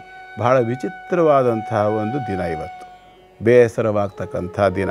ಅಯ್ಯೋ ಏನಪ್ಪ ಇವತ್ತು ಹೀಗಾಗೋಯ್ತಲ್ಲ ಅಂಥೇಳಿ ಒಂದು ಥರ ಬೇಸರವನ್ನು ಪಟ್ಟುಕೊಂಡು ಮಾನಸಿಕವಾಗಿರ್ತಕ್ಕಂಥ ಖಿನ್ನತೆ, ಡಿಪ್ರೆಷನ್ ಇತ್ಯಾದಿಗಳನ್ನು ಅನುಭವಿಸ್ತಕ್ಕಂಥದ್ದು. ಡಿಪ್ರೆಷನ್ ಅಂದರೆ ರೋಗ ಅಲ್ಲ, ನೆನ್ಪಿಟ್ಕೊಳ್ಳಿ. ಮಾನಸಿಕವಾಗಿರ್ತಕ್ಕಂಥ ಒಂದು ವ್ಯಥೆಯ ಒಂದು ಅವಸ್ಥೆ, ಮನಸ್ಸಿನ ಒಂದು ಸ್ಥಿತಿ ಅಷ್ಟೇ ಅದು. ಅದರಿಂದ ಹೊರಗೆ ಬರುವಂಥ ಪ್ರಯತ್ನವನ್ನು ಪ್ರಾಮಾಣಿಕವಾಗಿ ಮಾಡಬೇಕು. ಬುಧ ಮತ್ತು ಆದಿತ್ಯ ಪಂಚಮದಲ್ಲಿದ್ದಾರೆ. ಹಾಗಾಗಿ ನೈಪುಣ್ಯ ಯೋಗ ಅಂತಕ್ಕಂಥದ್ದು ಬರ್ತದೆ. ಆದ್ದರಿಂದ ಇವತ್ತು ವಿಷ್ಣು ಸಹಸ್ರನಾಮ ಅಥವಾ ನಾರಾಯಣ ವರ್ಮ ಇತ್ಯಾದಿ ಸ್ತೋತ್ರಗಳನ್ನು ಪಠನ ಮಾಡೋದರಿಂದ, ಅಥವಾ ಚಂದ್ರ ಅಷ್ಟಮದಲ್ಲಿರೋದರಿಂದ ಅಷ್ಟಮಚಂದ್ರನಿಗೆ ಸಂಬಂಧಪಟ್ಟು ದೇವಿಯ ಖಡ್ಗಮಾಲಾ ಸ್ತೋತ್ರಾದಿಗಳನ್ನು ಶ್ರವಣ ಅಥವಾ ಪಠನ ಮಾಡಲಿಕ್ಕೆ, ವಿದ್ಯುಕ್ತವಾಗಿ ಪಠನ ಮಾಡಲಿಕ್ಕೆ ಬಂದರೆ ಮಾತ್ರ ಖಡ್ಗಮಾಲಾ ಪಠನ ಮಾಡಿ. ನಾನು ಪ್ರತಿ ಸಾರಿ ಖಡ್ಗಮಾಲಾ ವಿಷಯ ಬಂದಾಗ ಈ ಮಾತನ್ನು ಹೇಳ್ತೀನಿ. ತುಂಬ ಬೀಜಾಕ್ಷರಗಳಿದೆ, ಸಿಕ್ಕಾಪಟ್ಟೆ ವೈಬ್ರೇಷನ್ ಉತ್ಪತ್ತಿ ಮಾಡ್ತಕ್ಕಂಥ ಒಂದು ಮಂತ್ರ ಅದು. ಹಾಗಾಗಿ ಅದನ್ನು ಪಠನ ಮಾಡುವಂಥದ್ದಿದ್ದರೆ ನಿಮ್ಮಲ್ಲಿ ಸ್ಪಷ್ಟವಾದ ಉಚ್ಚಾರ ಮತ್ತು ಅದರ ಒಂದು ನೀತಿ ನಿಬಂಧನೆಗಳನ್ನು ಸರಿಯಾಗಿ ನಿಮಗೆ ಅನುಸರಣೆ ಮಾಡೋ ಸಾಮರ್ಥ್ಯ ಇದ್ದರೆ ಮಾತ್ರ ಖಡ್ಗಮಾಲ ಪಠನ ಮಾಡಿ, ಇಲ್ಲದಿದ್ದರೆ ಶ್ರವಣ ಮಾಡಿ ಸಾಕು. ಖಂಡಿತವಾಗಲೂ ಉತ್ತಮವಾದಂಥ ಫಲ ಸಿಗ್ತದೆ. ಎಲ್ಲರಿಗೂ ಶುಭವಾಗಲಿ ಅಂತ ಹಾರೈಸ್ತೀನಿ. ಗುರುಗಳೇ, ಇವತ್ತು ನೀವು ಶ್ರೀಧರ ಸ್ವಾಮಿಗಳ ಬಗ್ಗೆ ಹೇಳಿದ್ರಿಂದ ಒಂದು ಮಾತು ನನಗೆ ನೆನಪಾಯಿತು. ಯಾರೆಲ್ಲ ಸ್ವಲ್ಪ ಆಧ್ಯಾತ್ಮಿಕ ಚಿಂತಕರಿರ್ತಾರೆ ಅಥವಾ ಸ್ವಲ್ಪ ಭಕ್ತಿ ಭಾವ ಹೆಚ್ಚಿರುವಂಥ ಮನೆಗಳಲ್ಲಿ ನೀವು ಅಬ್ಸರ್ವ್ ಮಾಡಿ ನೋಡಿದ್ರೆ ಶ್ರೀಧರ ಸ್ವಾಮಿಗಳ ಫೋಟೋ ಇದ್ದೇ ಇರುತ್ತೆ ಅಲ್ಲಿ. ಅಂದರೆ ಯಾರೆಲ್ಲ ಗುರುಗಳನ್ನು ಆರಾಧಿಸ್ತಾರೋ ಅಲ್ಲಿ ಇರುವಂಥ ಒಂದು ಹೆಸರು ಶ್ರೀಧರ ಸ್ವಾಮಿಗಳದ್ದು. ಅಂತಹ ವಿಶೇಷವಾದ ಸದ್ಗುರುವಿನ ಕುರಿತಾಗಿ ಸ್ಮರಣೆಯನ್ನು ನಮ್ಮ ಧರ್ಮಜ್ಯೋತಿ ಕಾರ್ಯಕ್ರಮದಲ್ಲಿ ಮಾಡಿಸಿದ್ದಕ್ಕಾಗಿ ಸಮಸ್ತ ಗುರುಗಳ ಭಕ್ತರ ಪರವಾಗಿ ಧನ್ಯವಾದಗಳು. ಸರ್ವೇ ಜನ ಸುಖಿನೋ ಭವಂತು, ಸಮಸ್ತ ಸನ್ಮಂಗಲಾನಿ ಭವಂತು. ಭಗವಂತ ಪ್ರತಿಯೊಬ್ಬರಿಗೂ ಕೂಡ ಸುಖ, ಶಾಂತಿ, ನೆಮ್ಮದಿ, ಸಮಾಧಾನಗಳನ್ನು ಅನುಗ್ರಹ ಮಾಡಲಿ ಅಂತೇಳಿ ಪ್ರಾರ್ಥನೆ ಮಾಡ್ಕೊಳ್ತೀನಿ. ವೀಕ್ಷಕರೇ, ಹೊರಡೋ ಸಮಯ ಆಗ್ತದೆ. ಮತ್ತೆ ಸಿಗೋಣ ಮುಂದಿನ ಧರ್ಮಜ್ಯೋತಿ ಕಾರ್ಯಕ್ರಮದಲ್ಲಿ. ನೀವು ಕೂಡ ನಮಗೆ ಮೆಸೇಜನ್ನು ಕಳಿಸೋ ಮುಖೇನ ನಿಮ್ಮ ವೈಯಕ್ತಿಕ ಪ್ರಶ್ನೆಗಳನ್ನು ಕೇಳಬಹುದು. ಕೆಳಗೆ ಕಾಣಿಸ್ತಿರುವಂಥ ನಂಬರ್ಗೆ ವಾಟ್ಸಪ್ ಮುಖೇನ ಮೆಸೇಜ್ ಕಳಿಸಿ, ಪತ್ರದ ಮುಖೇನ ಕೂಡ ನಿಮ್ಮ ಪ್ರಶ್ನೆಯನ್ನು ಕೇಳಬಹುದು, ಅಥವಾ ಇಮೇಲ್ ಮಿಂಚಂಚೆ ವಿಳಾಸ ಕೂಡ ಇದೆ. ಖಂಡಿತವಾಗ್ಲೂ ನಿಮ್ಮ ಪ್ರಶ್ನೆಯನ್ನು ಕಳಿಸಿ, ನಾವು ಕಾಯ್ತಾ ಇರ್ತೀವಿ ಅಂತ ಹೇಳ್ತಾ ಹೋಗಿ ಬರೋದಾ. ನಮಸ್ಕಾರ.